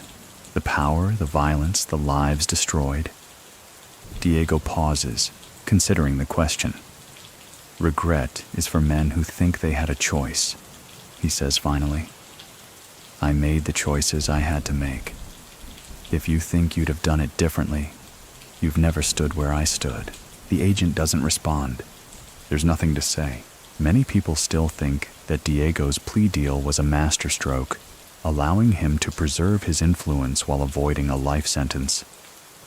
Others believe it was a desperate act by a man who finally realized he was out of options. So, what do you think? Was it strategy or survival? By the end of 2009, Diego has settled into the rhythm of his new reality. He remains in federal custody, now officially serving his sentence, but his cooperation with U.S. authorities ensures he receives certain concessions: slightly better conditions, more access to legal resources, and the knowledge that he still matters. Yet, he knows that time is a slow predator. Every day that passes, the networks he built grow weaker. Every secret he gives up chips away at his legacy. He tells himself that patience is still a weapon, that the game isn't over. But for the first time in years, Diego Murillo Bejarano wonders if the board he's playing on will even exist by the time he's free again. The year 2010 unfolds with a steady rhythm inside Diego Murillo Bejarano's federal prison, though it is a rhythm he can't help but feel in his bones. Each morning begins the same way: a buzzer, a count, a meager breakfast, and the sound of steel doors echoing down the corridors. But Diego, still known to his allies and enemies alike as Don Berna, has long since adapted to repetition. Routine can be a prison, but it can also be a shield. He remains a key cooperating witness for the U.S. Department of Justice, providing intelligence in carefully measured doses. He understands the value of pacing. Give too much too quickly, and you risk becoming disposable. Give too little, and you risk being written off as unhelpful. Diego is meticulous about the cadence of his disclosures, naming mid-tier players in Colombia's trafficking networks, shedding light on smuggling routes, and subtly guiding investigators toward enemies rather than loyalists. One of his lawyers tells him in a hushed tone during a consultation, "You've bought yourself more time. The prosecutors are satisfied with your cooperation. For now." Diego only nods. He's not in the habit of celebrating small victories. In his world, survival is the baseline, not the prize. Outside the prison walls, Medellin is a different city. Tourists marvel at the urban renewal projects. Cable cars carry commuters over hillside barrios, and crime statistics show relative improvement. But Diego knows these surface indicators are misleading. With his absence, Medellin's underworld is more fragmented than ever. Factions born from the remnants of La Terraza and other paramilitary-aligned groups vie for territory. Younger leaders, unburdened by Diego's discipline, embrace recklessness.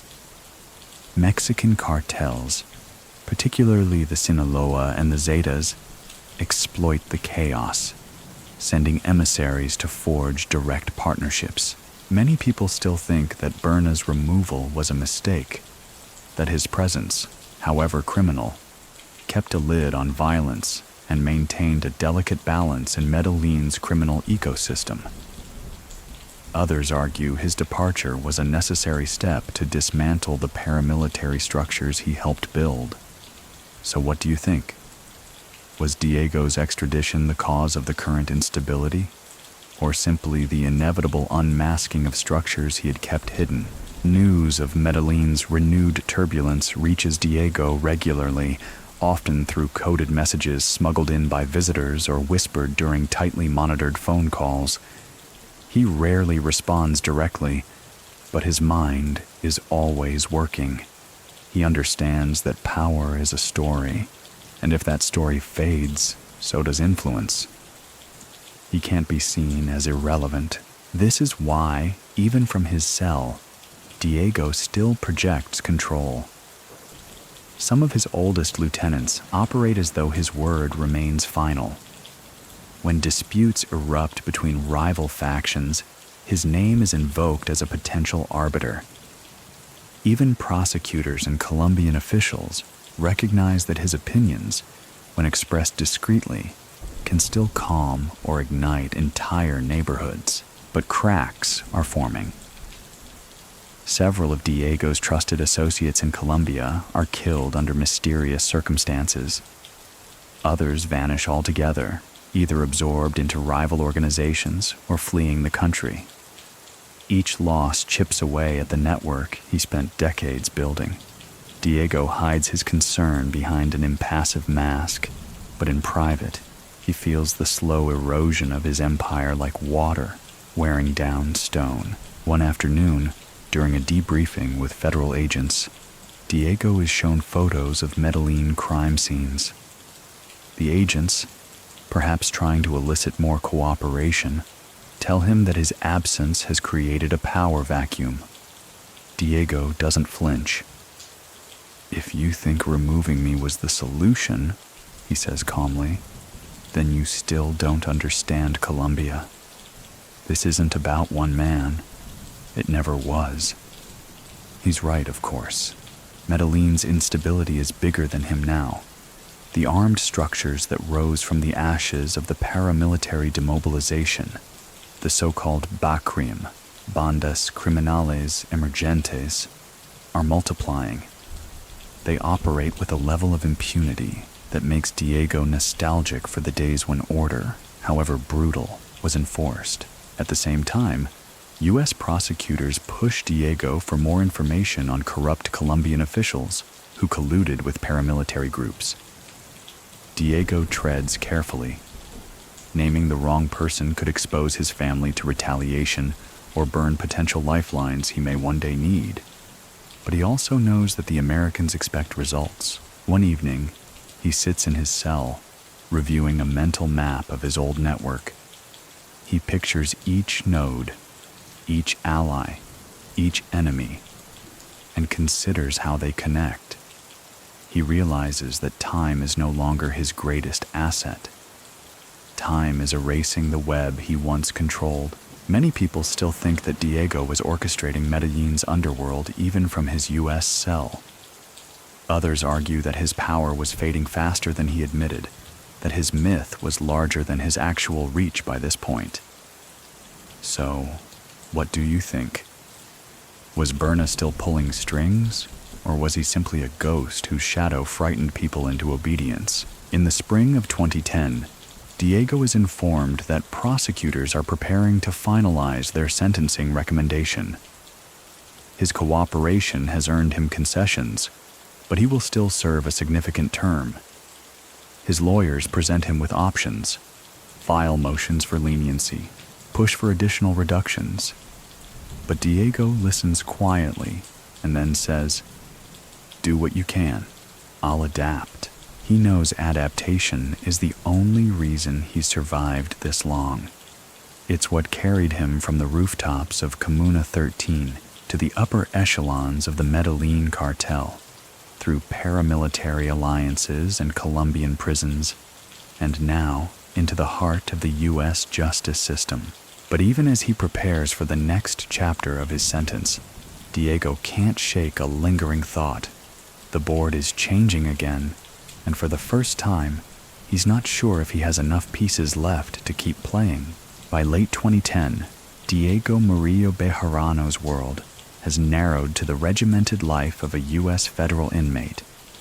Each day feels eerily similar: the clang of steel doors, the monotone announcements, the scratch of shoes along concrete corridors. But Diego is not the kind of man who allows monotony to dull his senses. He studies his environment the way he once studied Medellin's streets, cataloging details, reading faces, and quietly noting who wields power even in this most controlled of settings. His attorneys confirm that sentencing is approaching. He's entered his guilty plea. Now he must convince the court that his cooperation warrants mercy. Diego understands the stakes.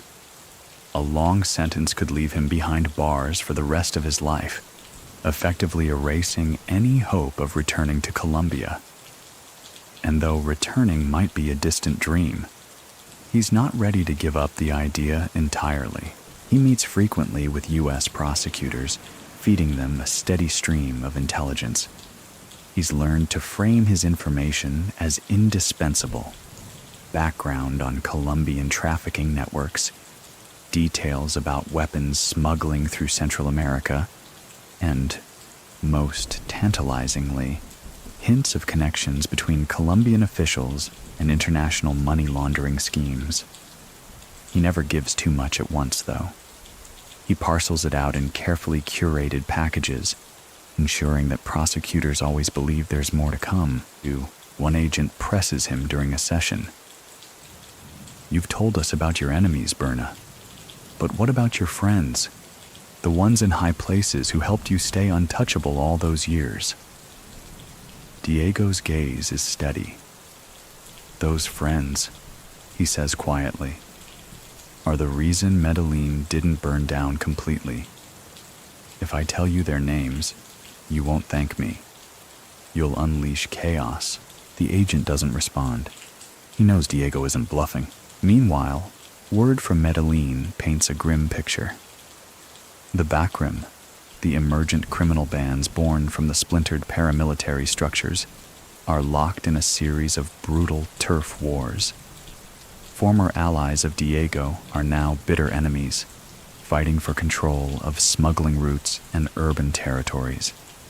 The discipline Diego once enforced is gone, replaced by opportunism and open violence. Neighborhoods he once stabilized are once again dangerous. Civilians live in fear of stray bullets, forced recruitment, and the arbitrary rules of whichever gang controls their block this week. Many people still think Diego's absence created this chaos, that his removal, far from dismantling the criminal networks, only removed the one figure capable of controlling them. Others insist this was inevitable, that Medellin's peace under Berna was an illusion that could never last. So what do you think? Was Don Berna the glue that held Colombia's underworld together, or was he simply delaying the inevitable fracture? The Colombian government, for its part, insists it's making progress. Officials tout arrests of Bakrim leaders and seizures of cocaine shipments as proof they're dismantling the new groups. But Diego knows the truth. For every arrest, 3 more young men step into the power vacuum. The economics of the drug trade are too strong, the incentives too high, and the corruption too entrenched. He has no illusions about that. Inside his U.S. cell, Diego begins writing. He fills notebooks with memories, names, dates, decisions made in dusty Kimuna 13 alleys or tense boardrooms in Bogota. He doesn't intend to publish these notes, at least not yet. They're a form of insurance. If he ever needs leverage, these records could be explosive. They detail not only his own rise, but the countless politicians, military officials, and business leaders who benefited from his empire. He stores the notebooks in a secure location, entrusted to one of the few people he still trusts implicitly. At the same time, Diego maintains communication with his remaining loyalists in Colombia. Through lawyers, relatives, and trusted intermediaries, he sends messages emphasizing stability. Avoid unnecessary violence. One coded note reads, "We must preserve the organization's integrity." But he knows his voice carries less weight now. The young commanders don't fear him the way their predecessors did. Distance erodes authority. In December 2010, Diego is brought into a federal courtroom for a pre-sentencing hearing. He sits quietly as prosecutors outline the scope of his crimes. Tons of cocaine shipped to the U.S., millions laundered through international networks, countless lives affected by the violence he helped orchestrate. His defense attorneys counter with evidence of his cooperation, his role in Colombia's demobilization process, and his contributions to peace efforts in Medellin. The judge listens impassively. Diego doesn't expect sympathy, but he hopes for pragmatism. He knows the court understands the value of the information he's provided. He also knows they want to send a message. Many people still think that Diego was positioning himself for a light sentence, one that would allow him to return to Colombia as a man still capable of wielding influence. Others argue that U.S. prosecutors wanted to bury him so deeply in the system that he'd never again pose a threat. So what do you think? Did Berna believe he could outmaneuver the American justice system, or was he simply bracing for the worst? Back in his cell that night, Diego reflects on the long arc of his life. From the rooftops of Kimuna 13 to the command rooms of paramilitary alliances, from Medellin's shadowy corridors to the fluorescent-lit halls of a U.S. prison, he has always relied on adaptability. That hasn't changed. The board may be smaller now, but the game continues. He closes his notebook, sets it carefully on the small metal desk, and turns out the light. Sleep doesn't come easily these days, but Diego doesn't mind.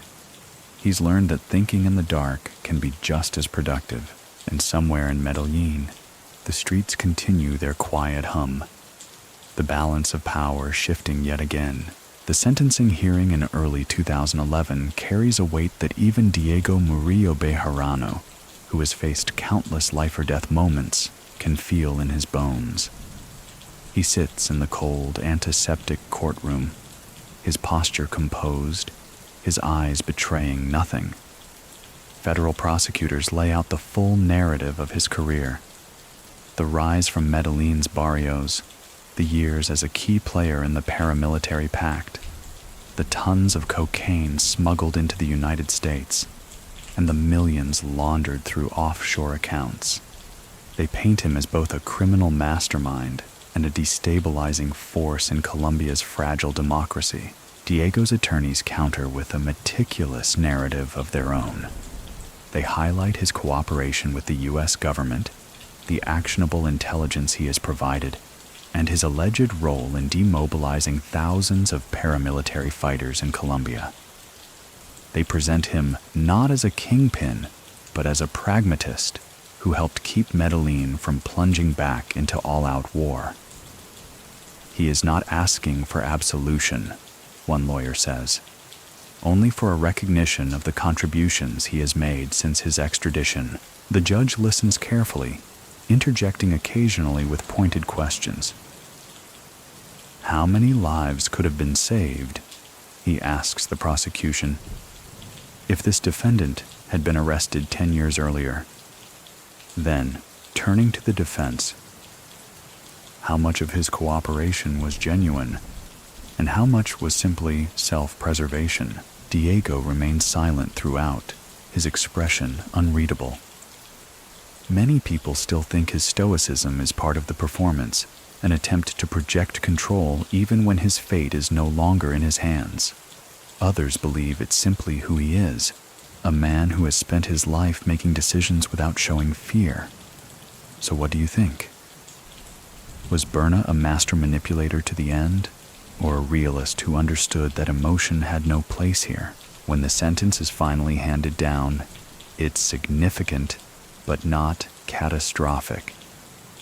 Diego receives just over 30 years in federal prison, a term that could, with good behavior and the possibility of further reductions, leave him eligible for release in his late 70s. For a man who once controlled empires, it feels like a lifetime. But it's not a death sentence, and Diego knows how to make time work for him. After the hearing, Diego is transported to a higher security facility deep in the U.S. federal system. Gone are the lawyers and briefings. Now the days blend together in long stretches of routine. The monotony would break some men, but Diego adapts. He observes the prison's social structures, carefully choosing which groups to avoid and which individuals to cultivate as neutral allies. He never boasts about his past. He lets his quiet presence speak for itself. Meanwhile, Medellin's criminal landscape continues to shift. The backroom factions that emerged after the paramilitary demobilization are now full-fledged organizations. Some have aligned with Mexican cartels, sending cocaine directly to the U.S. market. Others focus on extortion, human trafficking, and local drug sales. Without Berna's discipline, the city's underworld has become more chaotic and more brutal. One particularly violent faction, calling itself Los Urabeños, begins consolidating power. They move aggressively into territories once held by Berna's lieutenants, wiping out resistance with shocking efficiency. In Medellin's hillside barrios, residents whisper that the era of Don Berna, for all its ruthlessness, at least came with rules. Now, those rules are gone. Many people still think that Medellin's current instability proves Berna's extradition was a mistake. Others argue that no single man should have been allowed to wield that much power in the first place. So, what do you think? Was his presence a necessary evil, or did his absence simply expose how brittle the system had become? Inside his U.S. prison cell, Diego receives sporadic updates about these developments. He knows the organizations that once answered to him are gone or unrecognizable. The men he groomed as potential successors have either been killed, captured, or co-opted by other factions. But Diego doesn't dwell on it. He has no illusions about permanence. Power in Colombia's underworld has always been a tide, and he knows the ocean has moved on without him. Instead, he focuses on the one thing he can control: his survival. He maintains a rigorous routine: exercise at dawn, legal research in the afternoons, correspondence with his lawyers and family in the evenings. He never speaks carelessly on monitored calls, and he ensures that the notebooks he began filling in 2010, detailing names, dates, and secrets, remain securely hidden with a trusted contact. Occasionally, federal agents request follow-up debriefings. Diego obliges, but he's careful. He gives enough information to remind them of his value, but not so much that he empties his reservoir of secrets. He knows that in the U.S. justice system, a prisoner's usefulness can be the difference between survival and obscurity. One day, a young agent asks him bluntly, "Do you think you'll ever go back to Colombia?" Diego studies the question, then answers with the faintest smile. "I don't plan that far ahead anymore," he says, "but Colombia never really leaves you. It's in the bones." As the months roll into years, Diego's name fades from the headlines. New scandals and new criminal figures dominate the news cycle. For many Colombians, he is a ghost, a man who once held the city's fate in his hands, now locked away thousands of miles from the hillsides where his story began. But those who know the rhythms of Medellin's underworld understand that ghosts have long shadows. And Diego Murillo Bejarano's shadow still stretches far. The years after sentencing settle into a relentless cadence for Diego Murillo Bejarano, but it is in this monotony that he finds clarity. His U.S. prison cell is smaller than any safe house he ever occupied in Colombia. The walls bare except for a single photo of his family. He has lived through entire empires rising and collapsing. Now, in his late 50s, time itself feels like the most dangerous enemy. Diego adapts with the precision that has defined his life. He keeps to a strict schedule: wake before dawn, exercise in the yard, avoid unnecessary conversation with fellow inmates, and read whatever books he can access. Knowledge has always been a weapon for him, and even here, cut off from the rhythms of Medellin, he collects information. He memorizes details from newspapers, reading between the lines for hints about Colombia's evolving criminal landscape. The reports trouble him. Medellin, the city he once controlled with invisible threads, is unraveling. The backroom groups that filled the vacuum after his extradition have splintered into smaller, more violent factions. Territories change hands overnight, and the discipline Diego once enforced is gone. Extortion and assassinations spike. Mexican cartels deepen their foothold, using Colombian intermediaries who lack the patience to think long-term. Many people still think Berna's presence was the only thing that kept Medellin from imploding. Others argue that his removal, however disruptive, was necessary to break the back of paramilitary power. So what do you think? Did Don Berna's absence doom Medellin to renewed violence? Or was the city always destined to fall into chaos without strong central control? Diego doesn't dwell on the question. He has learned not to cling to things he can no longer influence.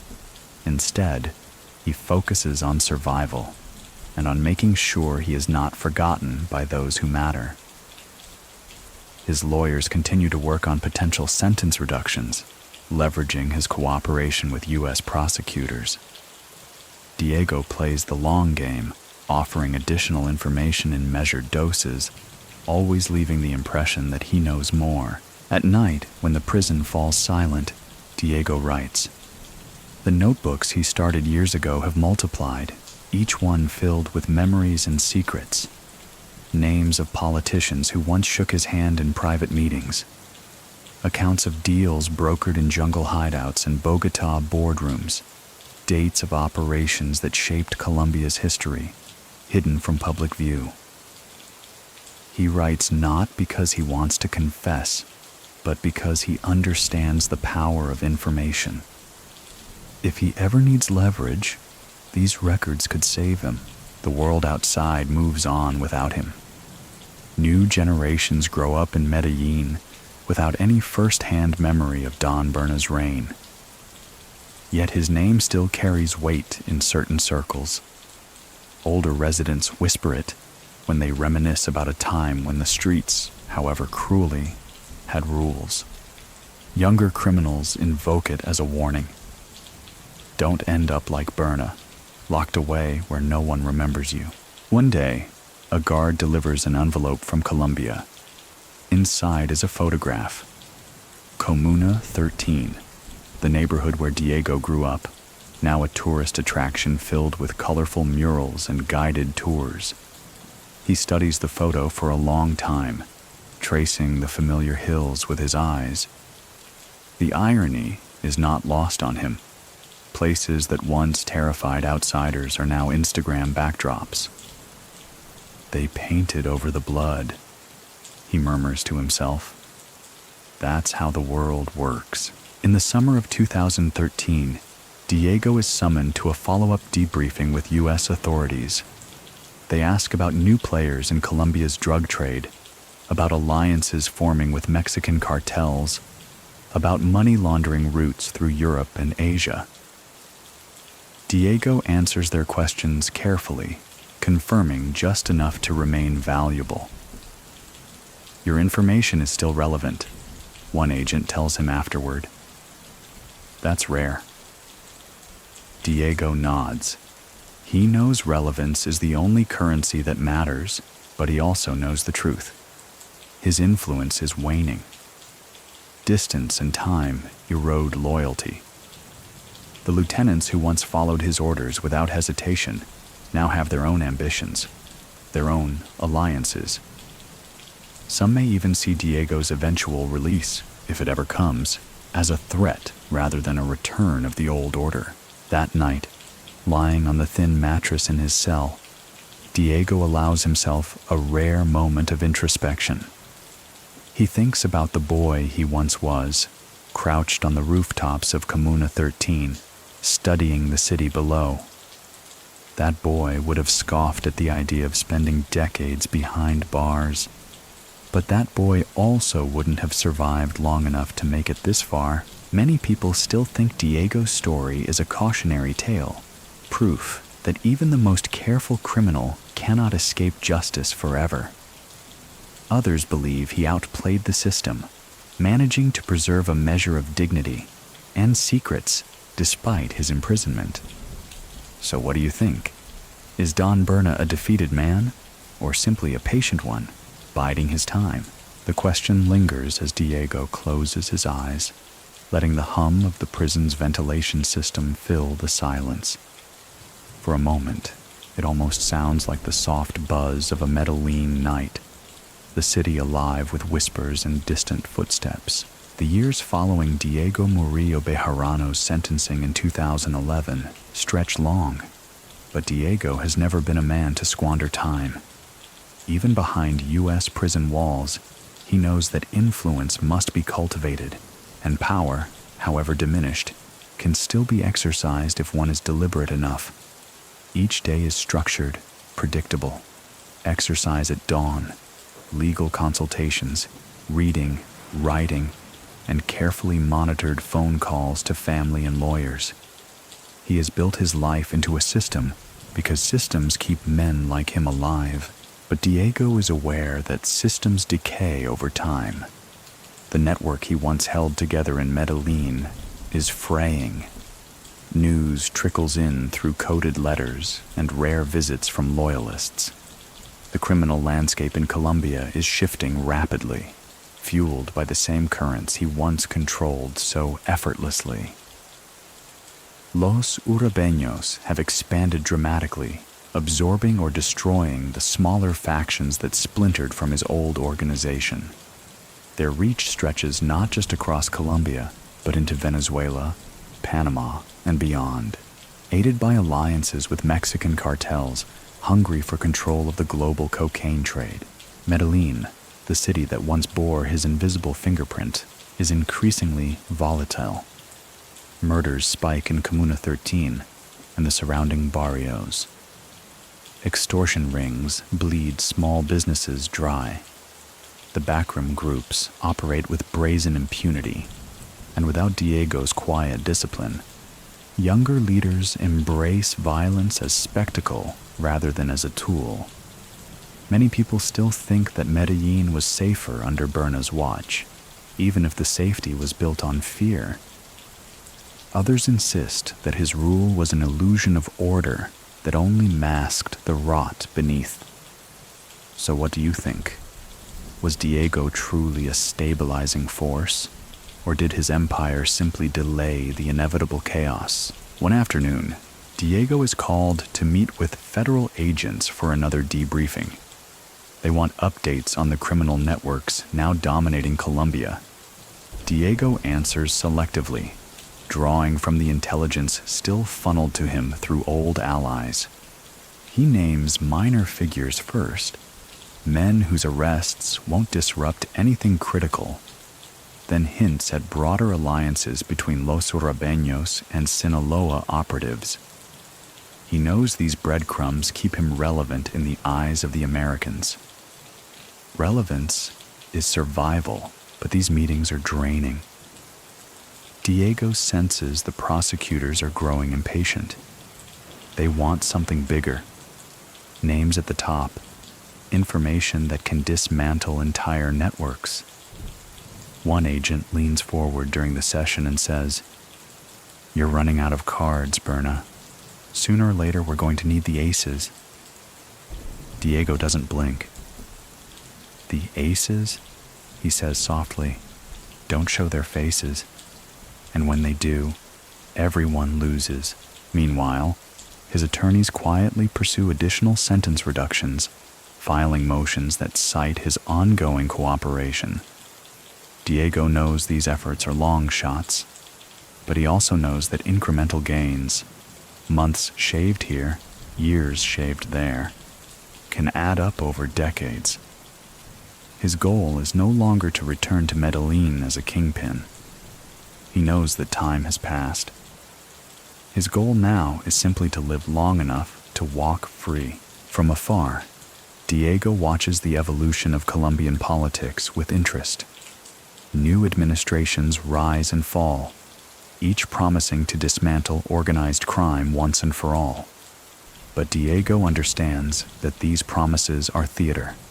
The drug trade is too entrenched, too lucrative, to be uprooted by policy alone. He sees parallels to his own past. Governments negotiating with armed groups for the illusion of peace, while the same roots, the same money, continue to flow behind the scenes. He also keeps a close eye on his family's safety. Many of his old allies have been killed or disappeared, victims of turf wars or betrayals. Diego has moved what remains of his fortune into secure offshore trusts, ensuring that his children and grandchildren will be financially stable even if his own future remains uncertain. He communicates with them rarely, but when he does, the messages are simple. Be careful. Trust no one. Stay quiet. One evening, while writing in one of his many notebooks, Diego reflects on the legacy he will leave behind. He knows the world will remember him as a trafficker, a paramilitary leader, a man who built his life on violence and fear. But Diego does not see himself as a villain. In his mind, he was a product of his environment, a boy from Kimuna 13 who learned early that survival required choices that others would never understand. "Regret is a luxury," he writes. "Survival is the only currency." Many people still think that Diego's days of influence are over, that the man once feared across Colombia is now just another inmate serving out the remainder of his life in anonymity. Others whisper that Berna still has cards to play, secrets stored away that could shake governments and cartels alike if ever revealed. So what do you think? Is Don Berna finished, or is he simply waiting for the right moment? As 2014 approaches, Diego receives word from his lawyers that another federal review of his cooperation is scheduled. It could lead to a modest reduction in his sentence, though nothing is guaranteed. Diego nods, accepting the news with the same calm he brings to everything.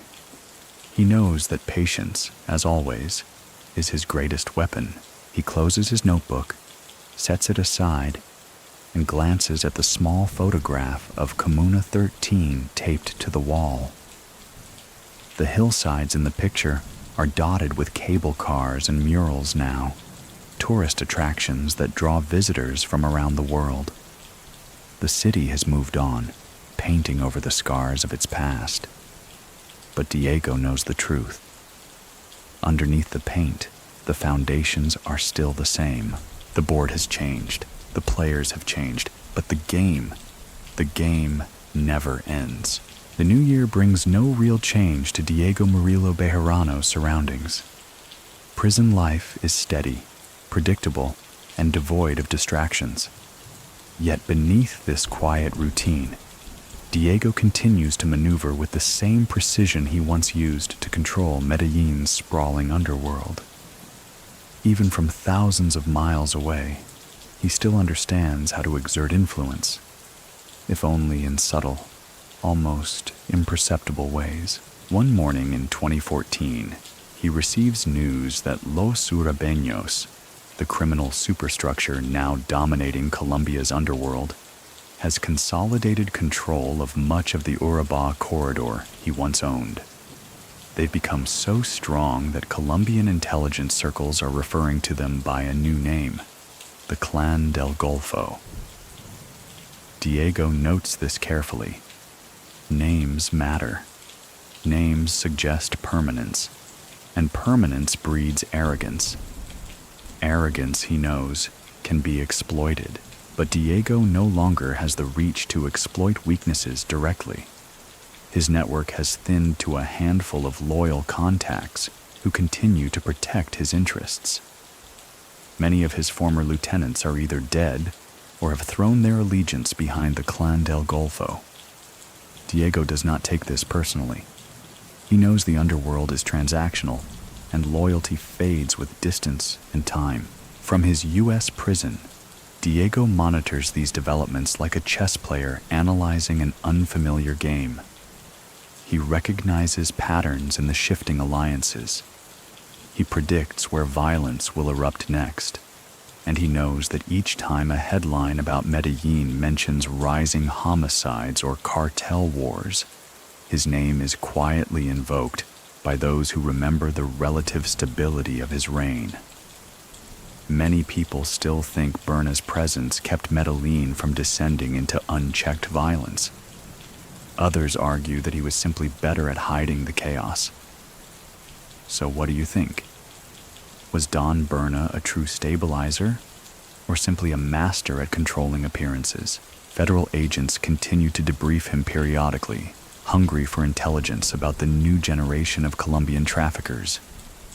Diego obliges, though never completely. He describes the Clan del Golfo's leadership structure, provides the names of mid-level commanders, and outlines their growing relationships with Mexican cartels. But he withholds his deepest insights. "If I tell you everything," he says during one session, "you won't need me anymore." The agents know he's right, and the negotiations continue. Diego's cooperation earns him modest concessions, slightly more favorable living conditions, extra legal consultations, and occasional consideration for sentence reductions. It's not much, but Diego has learned to think long-term. Each concession is a small step toward the only goal that matters, walking out of prison alive. In Medellin, the void left by Diego's extradition has become fully apparent. The backroom groups have grown brazen, extorting businesses, kidnapping rivals, and engaging in open firefights. Even Colombian officials quietly acknowledge that the city's miraculous transformation was partly built on the order Diego once enforced. He kept the factions in line, one former police officer tells a reporter. Now everyone thinks they can be the king. Diego reads the article in his cell and allows himself a faint smile. He knows that power is never permanent, and those who seek it too eagerly often fall the hardest. But he also understands that the instability in Medellin makes his potential return, even just as a cooperating witness with residual influence. valuable to both governments and criminals. Value is leverage, and Diego is careful to maintain it. His attorneys continue to lobby for further sentence reductions, pointing to his ongoing assistance. They argue that Diego's cooperation has led to significant seizures and arrests, though they know this is only part of the story. The truth is that the Americans have come to rely on Berna as a living archive of Colombian organized crime. Few people left alive understand the system as well as he does. One evening, Diego receives a coded message from Colombia through a trusted intermediary. It's a simple sentence. They are afraid of what you might say. Diego studies the note, considering its implications. Fear can be a powerful tool, even when wielded from a distance. It reminds him that his secrets still matter. Many people still think Berna is finished, a relic of Colombia's violent past, who will never again play a role in the country's future. Others believe he remains a dormant force, capable of reshaping the underworld with a single revelation. So what do you think? Is Don Berna a ghost, or is he simply waiting for the right moment to reappear? As 2015 approaches, Diego writes late into the night in one of his notebooks. He records memories, alliances, and betrayals. He catalogs names of politicians, generals, and foreign bankers who once benefited from his empire. He knows these records are dangerous, but they are also insurance. One day, he writes, "The world may need to hear the truth. Until then, the truth will remain mine." When he finishes, he closes the notebook carefully and hides it in the small box he keeps beneath his bed. In the silence of his cell, he reflects on how far he has come and how far he still has to go. The game isn't over. It has simply moved to a different board. The first months of 2015 unfold with a strange sense of tension for Diego Murillo Bejarano. He can feel the undercurrents shifting, though he remains far removed from the streets and boardrooms where the game is being played.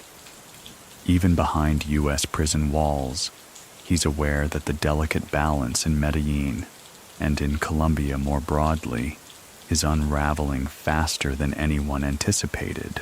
From news articles, intercepted whispers, and the careful messages smuggled through his dwindling network, Diego learns that the Clan del Golfo has tightened its grip on the Urabá corridor and is pressing aggressively into other territories once controlled by the splintered backroom groups. Their reach now extends deep into urban centers like Medellin, where their presence is felt even if their leaders are rarely seen. They are building something that resembles the same paramilitary military criminal machine Diego once helped engineer, but they lack his restraint. One headline from a Colombian newspaper catches Diego's attention. New criminal wars threaten Medellin's security gains. The article cites a 30% increase in homicides, blaming turf wars between Clan del Golfo factions and independent gangs. Local politicians, desperate to maintain Medellin's global image as a model of urban renewal, downplay the violence. But Diego knows better. Many people still think Berna's absence is the reason these wars have erupted, that his ability to impose order, however brutally, once kept the streets from descending into chaos. Others argue that his empire sowed the seeds for this very instability. So what do you think? Was Medellin safer under Berna, or was the safety simply borrowed time? Diego doesn't comment publicly, of course. He can't. But privately, he wonders how many lives might have been spared if he had been allowed to maintain the balance he once imposed. It's a dangerous thought, and he pushes it aside. The U.S. federal agents who debrief him are keenly interested in these developments. They want names, organizational charts, and updated routes. Diego provides what he can, drawing on the intelligence funneled to him by his few remaining allies. He describes the rise of Dairo Antonio Usuga, known as Otoniel, the elusive leader of the Clan del Golfo. He outlines how the group is leveraging alliances with Mexican cartels and how they're using sophisticated financial channels to launder money through Europe and Asia. But Diego, as always, holds back his most sensitive information. "If I give you everything," he tells one agent, "you'll close the book on me.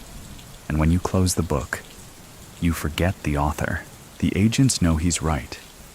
His cooperation continues to be valuable, but they are increasingly aware that Diego is playing his own game.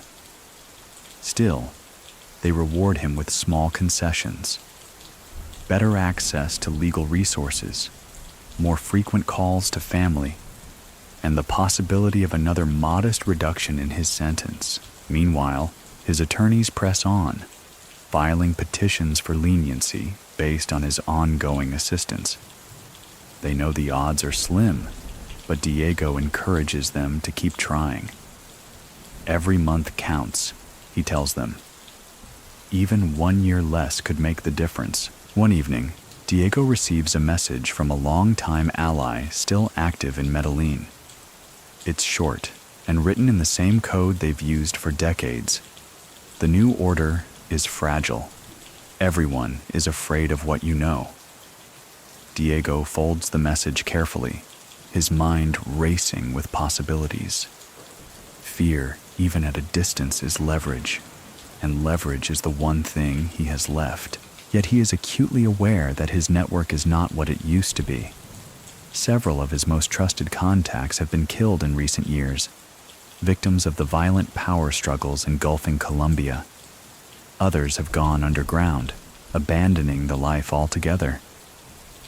Diego feels the erosion like a slow tide, eating away at the foundation he once considered unshakable. Many people still think Berna is a ghost now, a man whose name is remembered but whose influence has evaporated.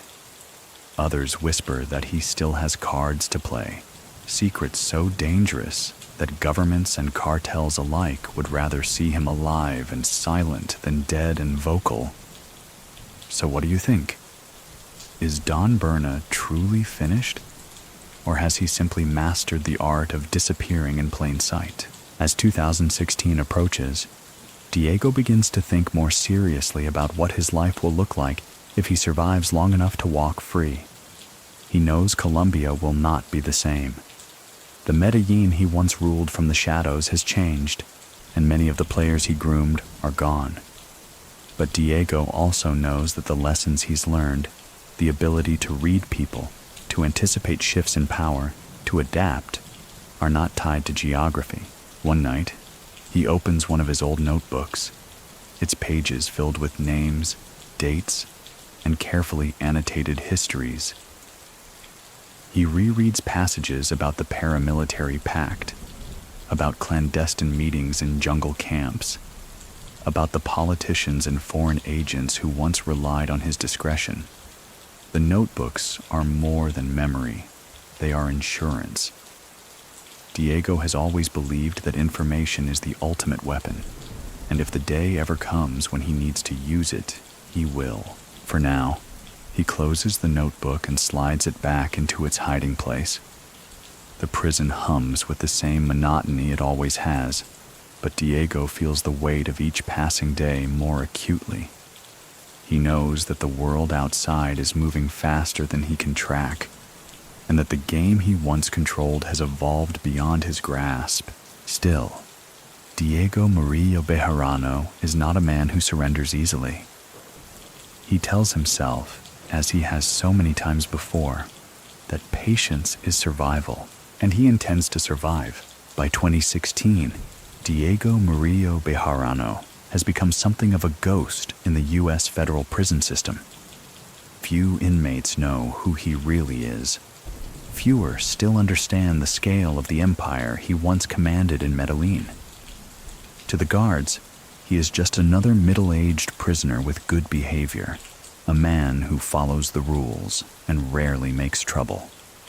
But those who truly know Diego understand that his quiet compliance is a mask. Behind it, he is still calculating, still reading the world beyond these walls.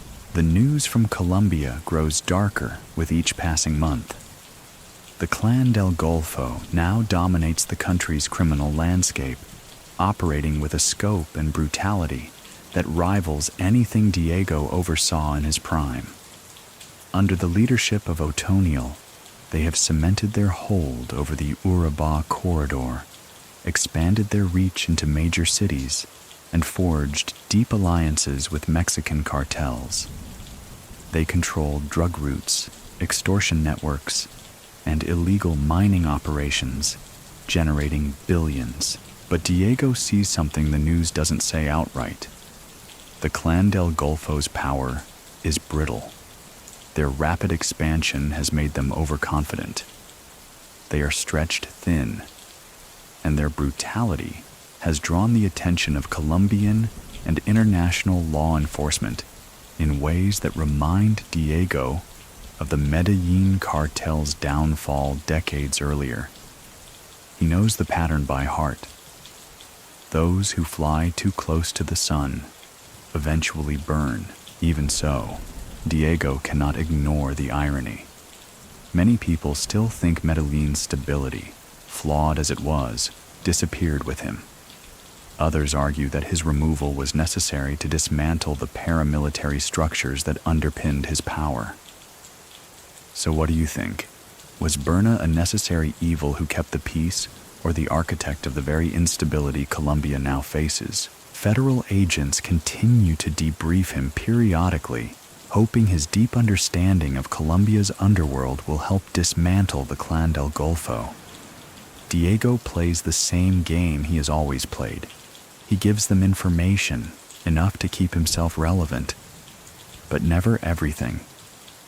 He talks about the group's finances, its international connections, and the locations of smaller operations. But when the agents press him for Otoniel's exact whereabouts or the identities of high-ranking collaborators, Diego's answers are deliberately vague. "If I give you everything," he reminds them, "you'll forget I exist, and I can't afford to be forgotten." The agents dislike the dance but tolerate it. They know Diego's information has led to real seizures and arrests. His insights are too valuable to dismiss, even if they suspect he is holding back. And Diego knows they suspect it, which is exactly why he paces his revelations carefully. Meanwhile, his lawyers continue to file motions for sentence reductions. They argue that Diego's cooperation has been instrumental in ongoing investigations. The motions rarely yield immediate results, but Diego views them as part of a longer campaign. "1 year shaved off here, another there," he tells his attorneys. Time accumulates. Yet even Diego cannot escape the passage of time. His health, once unshakable, begins to show signs of strain. Long hours in a concrete cell and the stress of years of uncertainty have taken a toll. He feels the aches more acutely now, and he knows that his body will not always match the sharpness of his mind. One evening, Diego receives a rare coded letter from Medellin.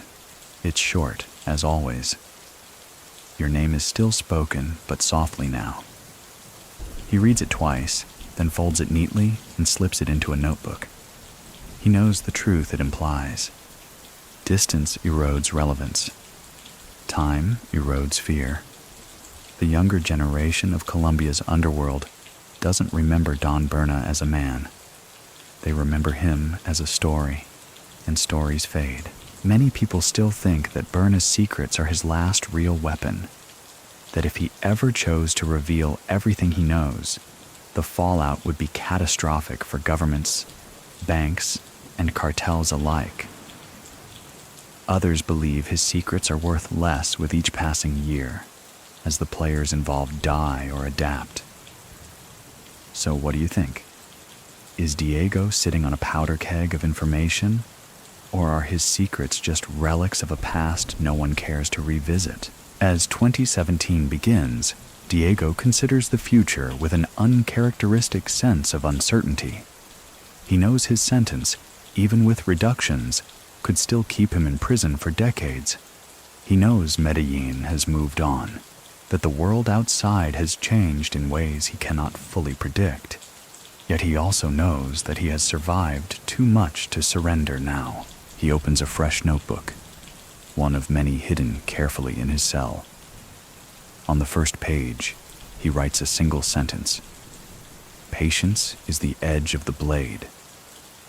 Then he begins cataloging new details about the Clan del Golfo, Mexican cartel activity, and the evolving alliances between criminals and politicians. If there is one thing Diego Murillo Bejarano has learned, it is that information, even old information, never truly loses its value. He closes the notebook as the prison lights dim for the night. The hum of the ventilation system fills the silence, steady and low, like a distant Medellin night he will never forget. The game continues. By the middle of 2017, the world beyond the walls of Diego Murillo Bejarano's U.S. prison cell is transforming at a pace he can only observe through filtered channels, newspapers, television news, and the carefully coded messages that slip through the net of federal monitoring. But Diego's mind remains as sharp as it was in the days when Medellin answered to his word. He knows how to connect dots that others dismiss as noise, and those connections tell him something important. The Colombian underworld is approaching a tipping point. The Clan del Golfo is stronger than ever. Their leader, Dairo Antonio Usuga, Otoniel, has become the most wanted man in Colombia, yet his reach has only expanded. The group dominates drug routes through the Urabá corridor, controls swaths of the Caribbean coast, and manages extensive networks of extortion and illegal mining. But Diego recognizes familiar cracks. Rapid growth has made the organization heavy, harder to control. Rival factions, resentful of Otoniel's centralized power, are quietly conspiring to break away. It is the same pattern Diego saw in Pablo Escobar's Medellin cartel before its implosion. One night, federal agents visit Diego for another debriefing. They want actionable intelligence, names, routes, financial conduits. He provides what he can, but he is careful, always careful. He outlines the Clan del Golfo's expanded operations, gives the agents information about mid-level commanders in Antioquia and Cordoba, and points them toward front companies used to launder profits through Panama. But when they press him for specifics about Otoniel's inner circle, Diego's answers are deliberately broad. "I've told you enough to be useful," he says. "I can't give you everything." Not yet. The agents exchange looks of frustration, but they know they cannot simply dismiss him. Diego's insights continue to lead to real arrests and drug seizures, and as long as he remains useful, there is reason to keep him engaged. Many people still think that Berna's influence has completely eroded, that he is little more than a relic of Colombia's violent past. Others believe his knowledge alone is a form of power, one that allows him to stay relevant even from behind bars. So what do you think? Is Don Berna still part of the game? Or just a man who refuses to admit the game has moved on without him? Meanwhile, Medellin is facing a new wave of instability. Homicides rise sharply, with entire neighborhoods caught in violent feuds between rival gangs aligned with different factions of the Clan del Golfo. Colombian newspapers report extortion schemes targeting taxi drivers, shop owners, and even schools. "It's like the old days," one resident tells a reporter. "We can't tell who's in charge anymore." Diego reads these articles and can't help but reflect on the irony. His extradition was meant to dismantle criminal power, yet it seems to have made Medellin more vulnerable than ever. He doesn't romanticize his own reign. He knows the fear his presence once commanded was earned through blood and intimidation. But he also understands that order, even when imposed through fear, kept violence in check. They never understood the balance, he writes in one of his notebooks. Remove the pillar and the house collapses. The notebooks are Diego's true legacy now. He fills them methodically, documenting not just the events of his own life, but the entire architecture of Colombian organized crime. He writes about paramilitary demobilization, about political alliances forged in secret, about the flow of drug money through international banks. He catalogs names that have never appeared in public, names that could upend careers and governments if revealed. These notebooks are not memoirs. They are leverage. One evening, Diego receives a message from a loyal contact still embedded in Medellin's underworld. It is brief. They fear you may speak. That fear protects you. Diego folds the message and hides it away. He knows the statement is true. As long as the possibility of his speaking publicly exists, there are people, on both sides of the law, who have an interest in keeping him alive. Yet Diego also knows that time is the enemy. He is now in his mid-50s, and though he maintains his health with strict discipline, the years in prison weigh on him. His lawyers continue to file motions for further sentence reductions, citing his cooperation and the humanitarian risks of long-term incarceration. The motions rarely gain traction, but Diego insists they keep trying. I'm not asking for miracles, he tells them, just for time I can use. Many people still think Berna's story is effectively over, that he will die in a U.S. prison cell, his empire long since dismantled. Others believe he has one final card to play, a secret so explosive it could force the Americans to reconsider his fate. So what do you think? Is Don Berna resigned to his reality, or is he patiently preparing for one last move? As 2018 approaches, Diego reflects on the lessons of his life. He has seen men undone by impatience, by ego, by the need to control every variable. He knows better. Control is an illusion. Survival depends on adaptation. One night, he closes his latest notebook and sets it carefully on the small shelf above his bed. The hum of the ventilation system is the only sound in the cell. For a fleeting moment, Diego allows himself to imagine the hillsides of Medellin, the city lights twinkling in the darkness like they did when he was a boy in Kimuna 13. He knows he may never see those hills again. But he also knows the game isn't over. Not yet. The year 2018 dawns with the same hard edges for Diego Murillo Bejarano. The fluorescent lights in his U.S. prison flicker on at 5:30 a.m., just as they have for over a decade now. He wakes without protest, his mind already running calculations.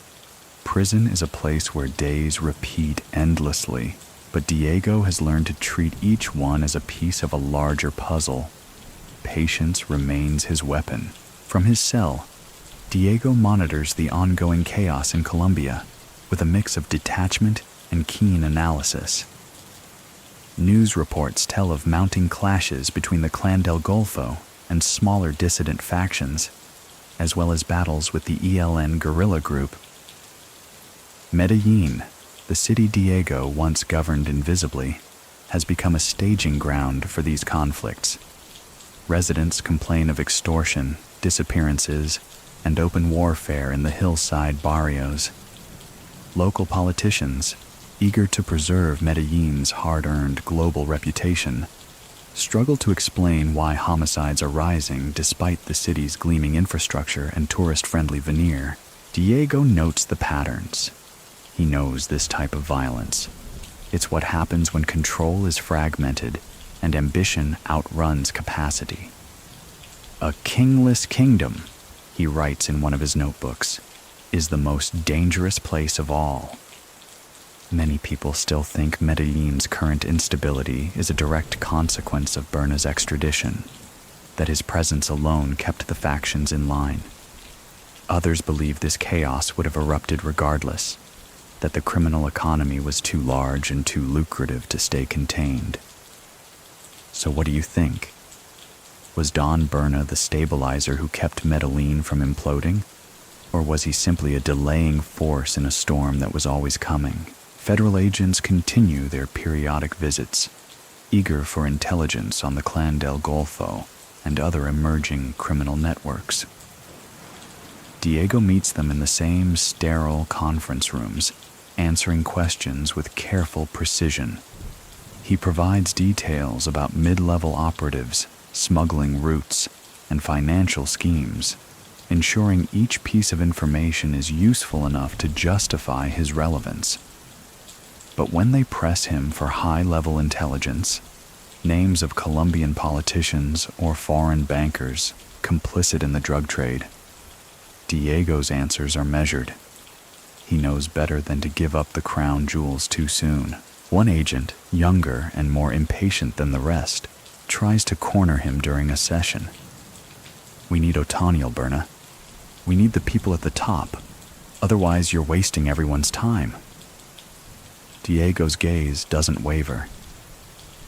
"I'm not wasting anyone's time," he says softly. "But you are asking me to sign my family's death warrants. Would you do the same?" The room falls silent. The agent doesn't ask again. Diego's attorneys, meanwhile, continue to push for sentence reductions based on his cooperation. They file appeals, petitions, and requests for compassionate review, all of which move slowly through the system. Diego knows each motion is a long shot, but he instructs them to keep trying. "Even a year less matters," he tells them. "A man can rebuild with a year." But time is not his only concern.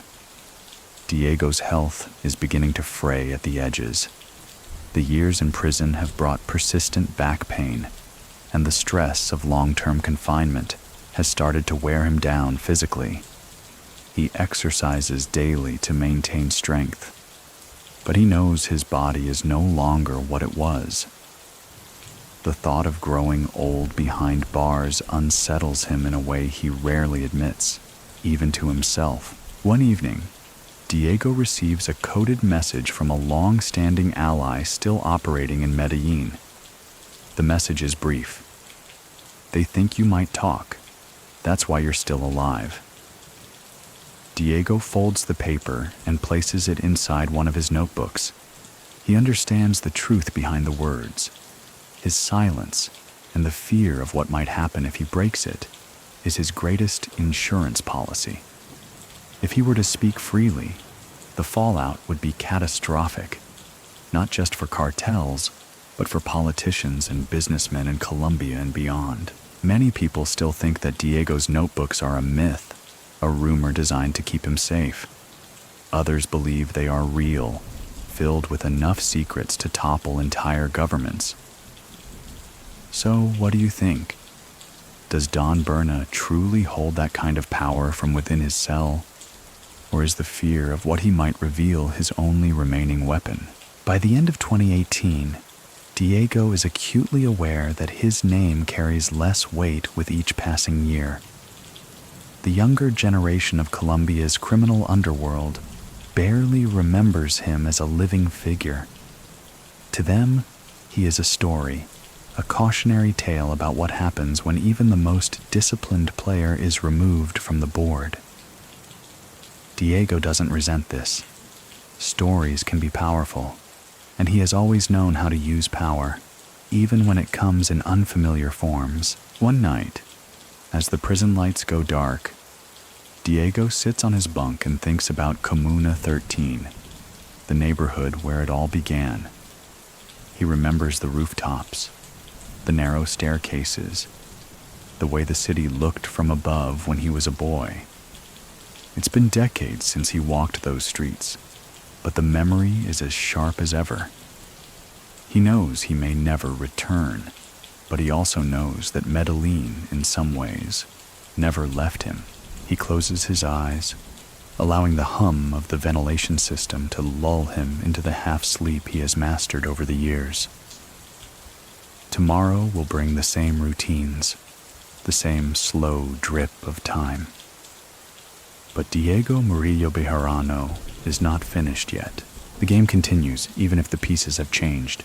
The beginning of 2019 brings with it another cycle of change in Colombia, though Diego Murillo Bejarano only experiences it through the thin filter of prison life.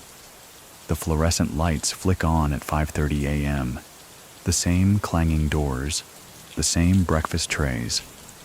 Yet Diego wakes with the same discipline as ever, refusing to let the routine grind away his sense of purpose. Even in his U.S. prison cell, far from Medellin, he still understands the pulse of Colombia's underworld better than most. The Clan del Golfo remains the dominant force, but their arrogance is beginning to show cracks. Dairo Antonio Usuga, Otoniel, is now Colombia's most wanted man, hunted not only by Colombian security forces, but by the DEA and international agencies. Newspapers report raids in Yoruba, helicopter assaults in the jungle, and the capture of several of Otoniel's top lieutenants. Diego reads these headlines and recognizes the inevitable pattern. The higher you climb, the harder you fall. In Medellin, instability continues to simmer. Smaller gangs, many of which once aligned with Berna's network, are now competing for scraps in the power vacuum left by his extradition. Murders rise and fall in waves, extortion remains rampant, and residents live with the constant tension of invisible borders drawn by rival factions. Many people still think Berna's presence would have prevented this chaos. Others believe his reign only delayed it. So, what do you think? Was Diego truly the stabilizer Medellin lost, or simply a symbol of a false peace that could never last? Federal agents visit Diego every few months for debriefings, hungry for insight into the Clan del Golfo and other emerging cartels. He provides information, as always, but with deliberate restraint. He shares details about smuggling corridors through Venezuela, about Mexican cartel partnerships, and about international money laundering schemes. But when asked for the kind of intelligence that could cripple the organization, Diego's answers are measured, designed to preserve his relevance. "You still need me," he reminds the agents in one meeting. "And that's why we're having this conversation." The agents know he's right. Many people still think Diego's secrets are exaggerated myths, but the arrests and seizures that follow his debriefings suggest otherwise. His information continues to yield results, and results keep his name in circulation among those who matter.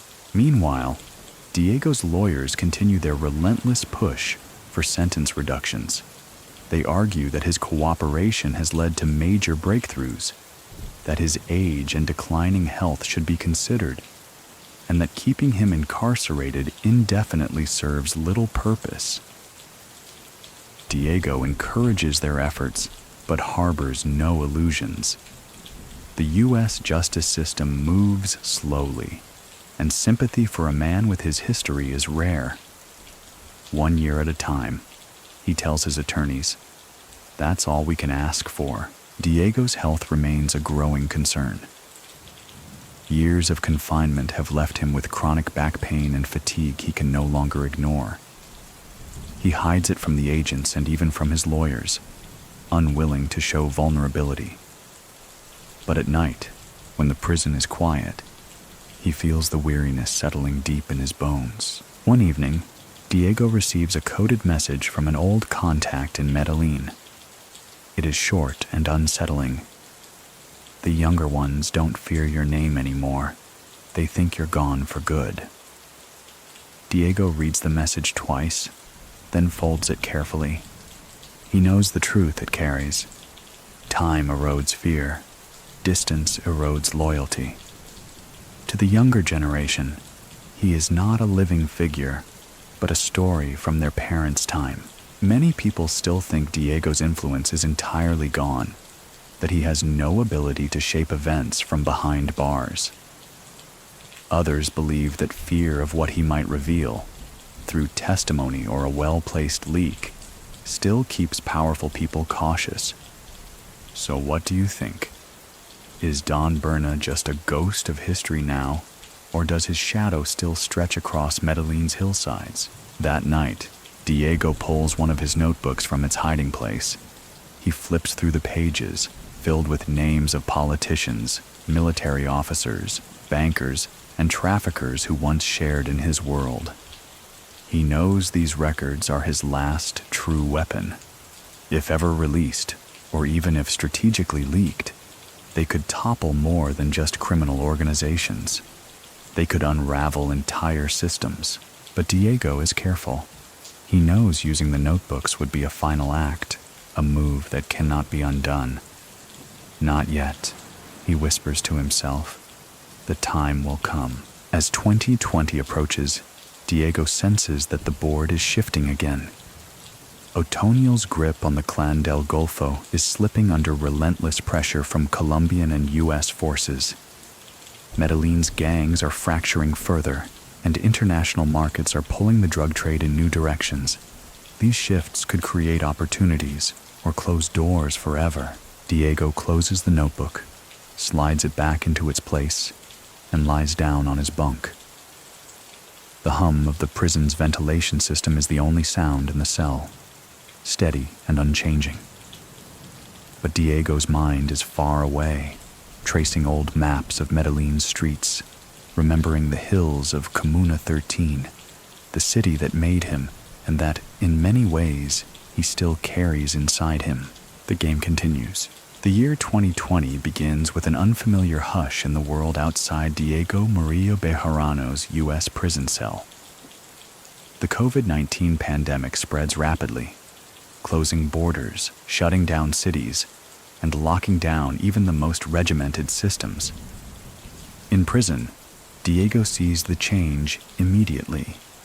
Stricter restrictions, fewer visitors, even less contact with the outside world.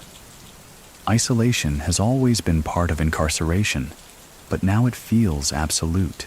Diego adapts, as he always has.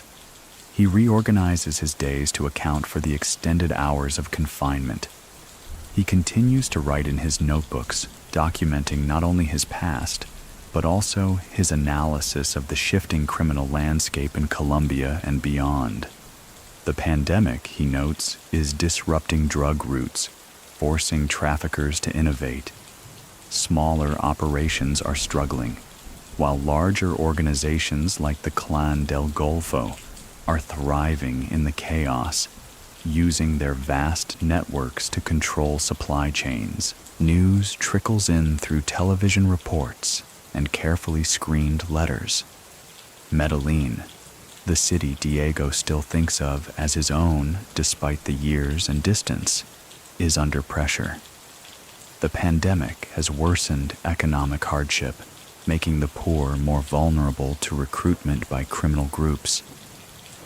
Homicides dip slightly in the early months as movement restrictions curb open violence, but extortion and disappearances rise. Many people still think Berna's absence is the reason Medellin can't regain true stability. Others argue the instability proves his reign was never a real solution. So what do you think? Was Don Berna truly the one who kept the city in check? Or was the peace of his era always an illusion? In one of his debriefings with federal agents, conducted over a socially distanced video call, Diego notes the pandemic's effect on the Clan del Golfo. They are moving less product, he explains, but they are making more money. Fewer shipments, higher prices. He also outlines how Mexican cartels are filling some of the gaps, using clandestine routes through Central America. The agents press him for information about Otoniel's whereabouts, but Diego only shrugs. "You're asking the wrong questions," he says. "If you want him, you'll have to break the people protecting him. That's where the real power is." The agents leave frustrated, but they can't deny the accuracy of his analysis. Several weeks later, a major seizure in Panama aligns perfectly with the intelligence Diego provided. His cooperation remains valuable, and Diego knows it. As long as they need him, there is always the possibility, however faint, of another sentence reduction. But the pandemic also cuts off the coded letters and messages from Medellin that Diego has relied on for years. He feels the loss acutely. Without those updates, his understanding of the underworld becomes more abstract, less connected to real-time events. He wonders how many of his remaining allies have survived and how many have been swallowed by the relentless tide of change. One afternoon, after weeks without outside contact, Diego receives a rare letter from a longtime ally. It is brief and written in their familiar code. "The new ones don't remember you, but some of us still do." Diego folds the paper slowly, his expression unreadable. He knows the truth behind the words. The younger generation, raised in the years since his extradition, no longer fears his name. To them, Don Berna is a story, a shadow of the past. Many people still think Diego's legacy is fading, that he will eventually die in prison as the world forgets him. Others believe the secrets in his notebooks, the names, the dates, the evidence of corruption at the highest levels, could still shake governments and cartels alike. So what do you think? Is Diego a forgotten man, or is he quietly preparing for the moment when his silence will no longer serve him? By the end of 2020, Diego's health has worsened. The limited medical care in prison exacerbates his chronic pain, and the stress of the pandemic takes its toll. He begins to think more often about mortality, though he never voices these thoughts to his lawyers or the agents who visit him. He cannot show weakness. One evening, as the prison goes dark, Diego sits on his bunk with one of his notebooks open on his lap. He rereads passages he wrote years earlier about the Paramilitary Pact, about clandestine meetings with politicians, about the covert relationships between Colombian elites and foreign banks. The pages are filled with truths that could topple entire systems. Diego wonders if he will ever decide to release them, but for now, he closes the notebook and places it back in its hiding place. The hum of the ventilation system fills the silence, steady and unchanging. Diego takes a deep breath and reminds himself of the lesson that has carried him through decades of survival. Patience is power. The board is still in motion, and Don Berna is not ready to fold. The year 2021 brings with it a sense of fragility. Diego Murillo Bejarano, now well into his late 50s, feels the weight of years spent behind bars more than ever. His body aches constantly, and the limitations of prison medical care only compound the strain. But Diego refuses to allow weakness to dictate his existence. He continues to rise early, exercise as best he can, and maintain the strict routines that have sustained him all these years. Beyond the prison walls, the news from Colombia remains turbulent. The Colombian government announces renewed efforts to capture Otoniel, the elusive leader of the Clan del Golfo. Operations intensify in Urabá and Antioquia, and rumors swirl that Otoniel's inner circle is fracturing under the pressure. Diego reads these reports carefully. He knows the pattern well. A group grows too powerful, becomes too visible, and eventually implodes from both external attacks and internal betrayals. Many people still think that if Berna were in Colombia, he would be able to read the situation and anticipate each move. Others argue that the underworld has changed too much for even him to control. So what do you think? Would Don Berna's presence have altered the inevitable collapse of Colombia's criminal superstructures? Or is he simply a relic of a bygone era?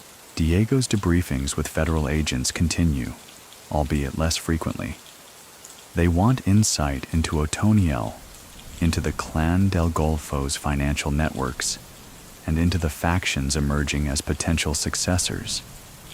Diego answers selectively, ensuring his knowledge remains valuable without fully draining his reserves.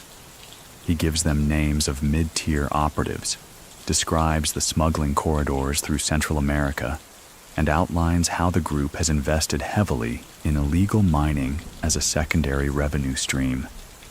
But when pressed for intelligence that could lead directly to Otoniel's capture, Diego's responses are measured. "I know what you want," he tells one agent. "But if I give you everything, what use will I be to you after that?" The agent doesn't reply. Diego understands the silence. His survival still hinges on being needed. Meanwhile, his attorneys continue to push for sentence reductions, citing his cooperation and declining health. The process moves slowly, and Diego knows the odds are long. Yet, he instructs his lawyers to keep pressing. "1 year at a time," he says during a rare phone call. "Each year is a chance to outlive the sentence. In Medellin, the Clan del Golfo is losing its grip on certain territories. Smaller gangs are seizing opportunities to reclaim control, sparking waves of violence in the city's hillside neighborhoods. The homicide rate fluctuates wildly, a barometer of the shifting balance of power." Diego sees the familiar cycle unfolding. Leaders rise, leaders fall, and the people trapped in the middle bear the brunt. He knows better than to romanticize his own reign, but he can't help thinking that order, however ruthless, is preferable to chaos. One evening, Diego receives a message from an old contact still loyal to him. The note is short and ominous. If they capture Otoniel, the balance will break again. Diego folds the paper slowly. He knows the capture of Otoniel will not end the Clan del Golfo. It will only fracture it, giving rise to competing factions hungry for control. The violence will worsen before it stabilizes. Many people still think that Diego's secrets could change the trajectory of Colombia's underworld if they were ever revealed. Others believe the world has moved on, that the names and alliances documented in his notebooks are now outdated relics. So what do you think? Is Don Berna sitting on a powder keg of information, or has time eroded the value of his truth? Late in October, Diego learns that Otoniel has finally been captured in a Colombian military operation. The news is everywhere. Images of the once untouchable leader in handcuffs, surrounded by armed soldiers. Diego studies the photos carefully. He recognizes the look in Otoniel's eyes, the realization that the game has shifted irrevocably. "They'll build statues for the men who caught him," Diego murmurs to himself. "But the real story will be the chaos that follows." Indeed, Medellin braces for a new wave of violence as the Clan del Golfo's factions scramble for power. Diego knows the pattern intimately. It is the same pattern that emerged when Pablo Escobar was killed, when Carlos Castano disappeared, and when Diego himself was extradited. The cycle never ends. As the prison lights dim that night, Diego opens one of his notebooks. He flips through the pages, pausing at the names of politicians and bankers who once courted his favor. He wonders if those names still hold the same weight they did years ago. He wonders if, when the time comes, he will finally decide to release them. But not tonight. Tonight, Diego closes the notebook, places it carefully back in its hiding spot, and lies down on his bunk. His body aches, but his mind remains sharp. He knows the capture of Otoniel is not the end of anything. It is merely another turn of the wheel. The board is still in motion, and Don Berna still knows how to play. The start of 2022 brings no outward changes to Diego Murillo Bejarano's life inside the U.S. prison, yet he senses the atmosphere shifting. The capture of Otoniel in late 2021 has left a vacuum in Colombia's criminal world, one he knows will not remain empty for long. Diego has lived through these transitions before. He understands that when a dominant leader falls, factions erupt, alliances splinter, and violence spikes until a new order emerges. News trickles in through television broadcasts and the occasional letter from old allies. The Clan del Golfo is fracturing without its leader. Rival factions are already clashing for control of lucrative routes through the Urabá corridor and major urban territories. Medellin, the city Diego still dreams of on quiet nights, is once again on edge. Small businesses are crippled by extortion, and homicide rates climb as gangs test one another's strength. The cycle is painfully familiar. Many people still think that if Berna were free, he could stabilize the chaos. Others dismiss the idea as romantic nostalgia. So what do you think? Would Don Berna's presence alter Colombia's future? Or has the underworld changed too much for even him to control? Diego, now older and worn by years of confinement, does not dwell on what-ifs. He focuses on what he can still influence. Federal agents visit him again in early 2022, seeking insights into the Clan del Golfo's internal conflicts. Diego obliges, though as always he is careful not to give away everything. He describes which factions are vying for control, how they are attempting to maintain alliances with Mexican cartels, and which Colombian politicians might quietly be backing which sides. But when the agents press for actionable intelligence that could dismantle the remaining structure, Diego simply folds his hands and says, "Some doors are better left closed. For now, the agents are frustrated, but they cannot deny that his information is accurate. Several operations in Colombia and Panama succeed shortly after his debriefings, resulting in significant arrests and seizures. Diego's cooperation keeps him relevant, and relevance, he knows, is his lifeline. His attorneys continue to file petitions for further sentence reductions. They argue that Diego's health is deteriorating, that his cooperation remains critical, and that his decades of incarceration have already fulfilled the punitive intent of his sentence. Diego understands the odds are slim, but he has never allowed himself to stop hoping. Every year matters, he tells his lawyers. One day I might walk free, and that's the day we're working for. Meanwhile, his notebooks have become his most guarded possession.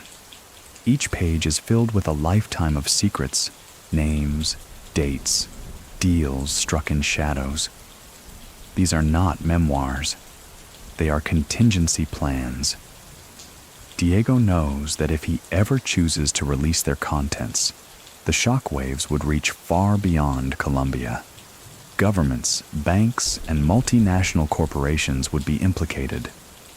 It is the kind of information that could burn bridges forever, and Diego does not yet know if he wants to strike the match. Many people still think those notebooks are a myth, a story Diego allows to circulate to keep himself safe. Others believe they are real, and that their release would rewrite entire chapters of Colombian history.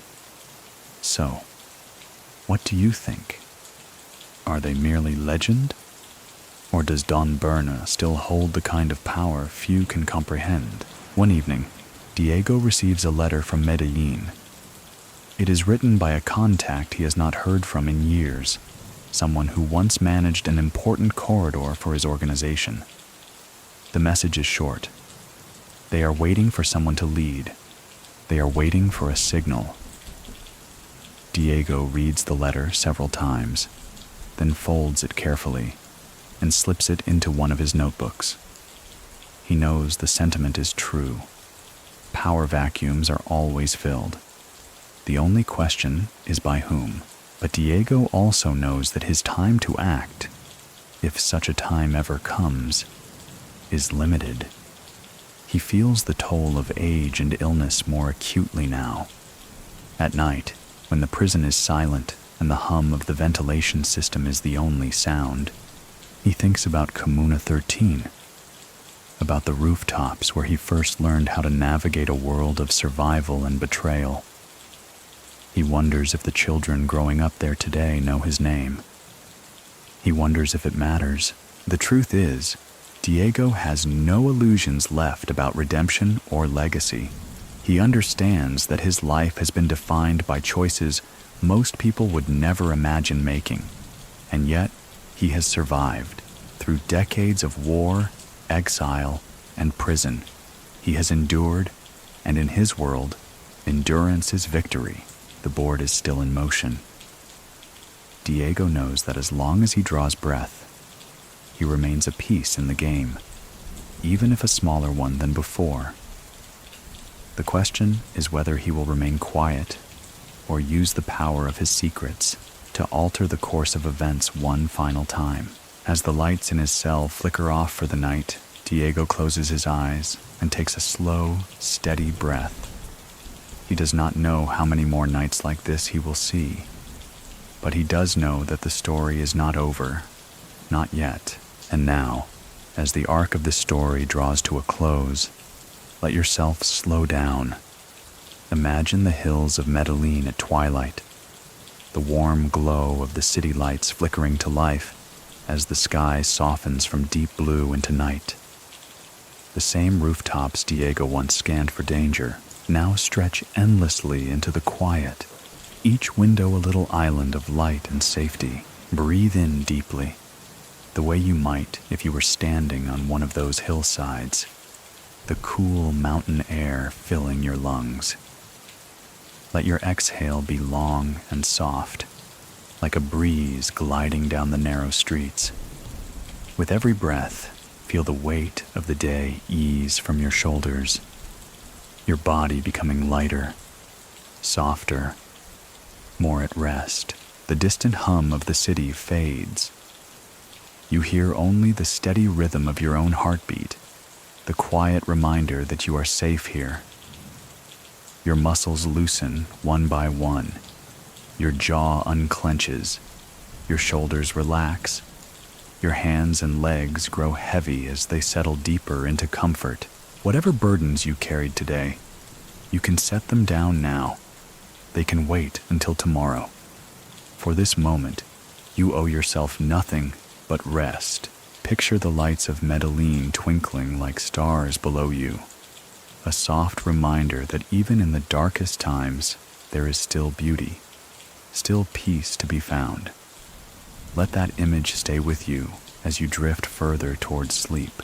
The world will keep spinning. The board will keep moving. But for now, it's enough simply to be still. Sweet dreams and good night.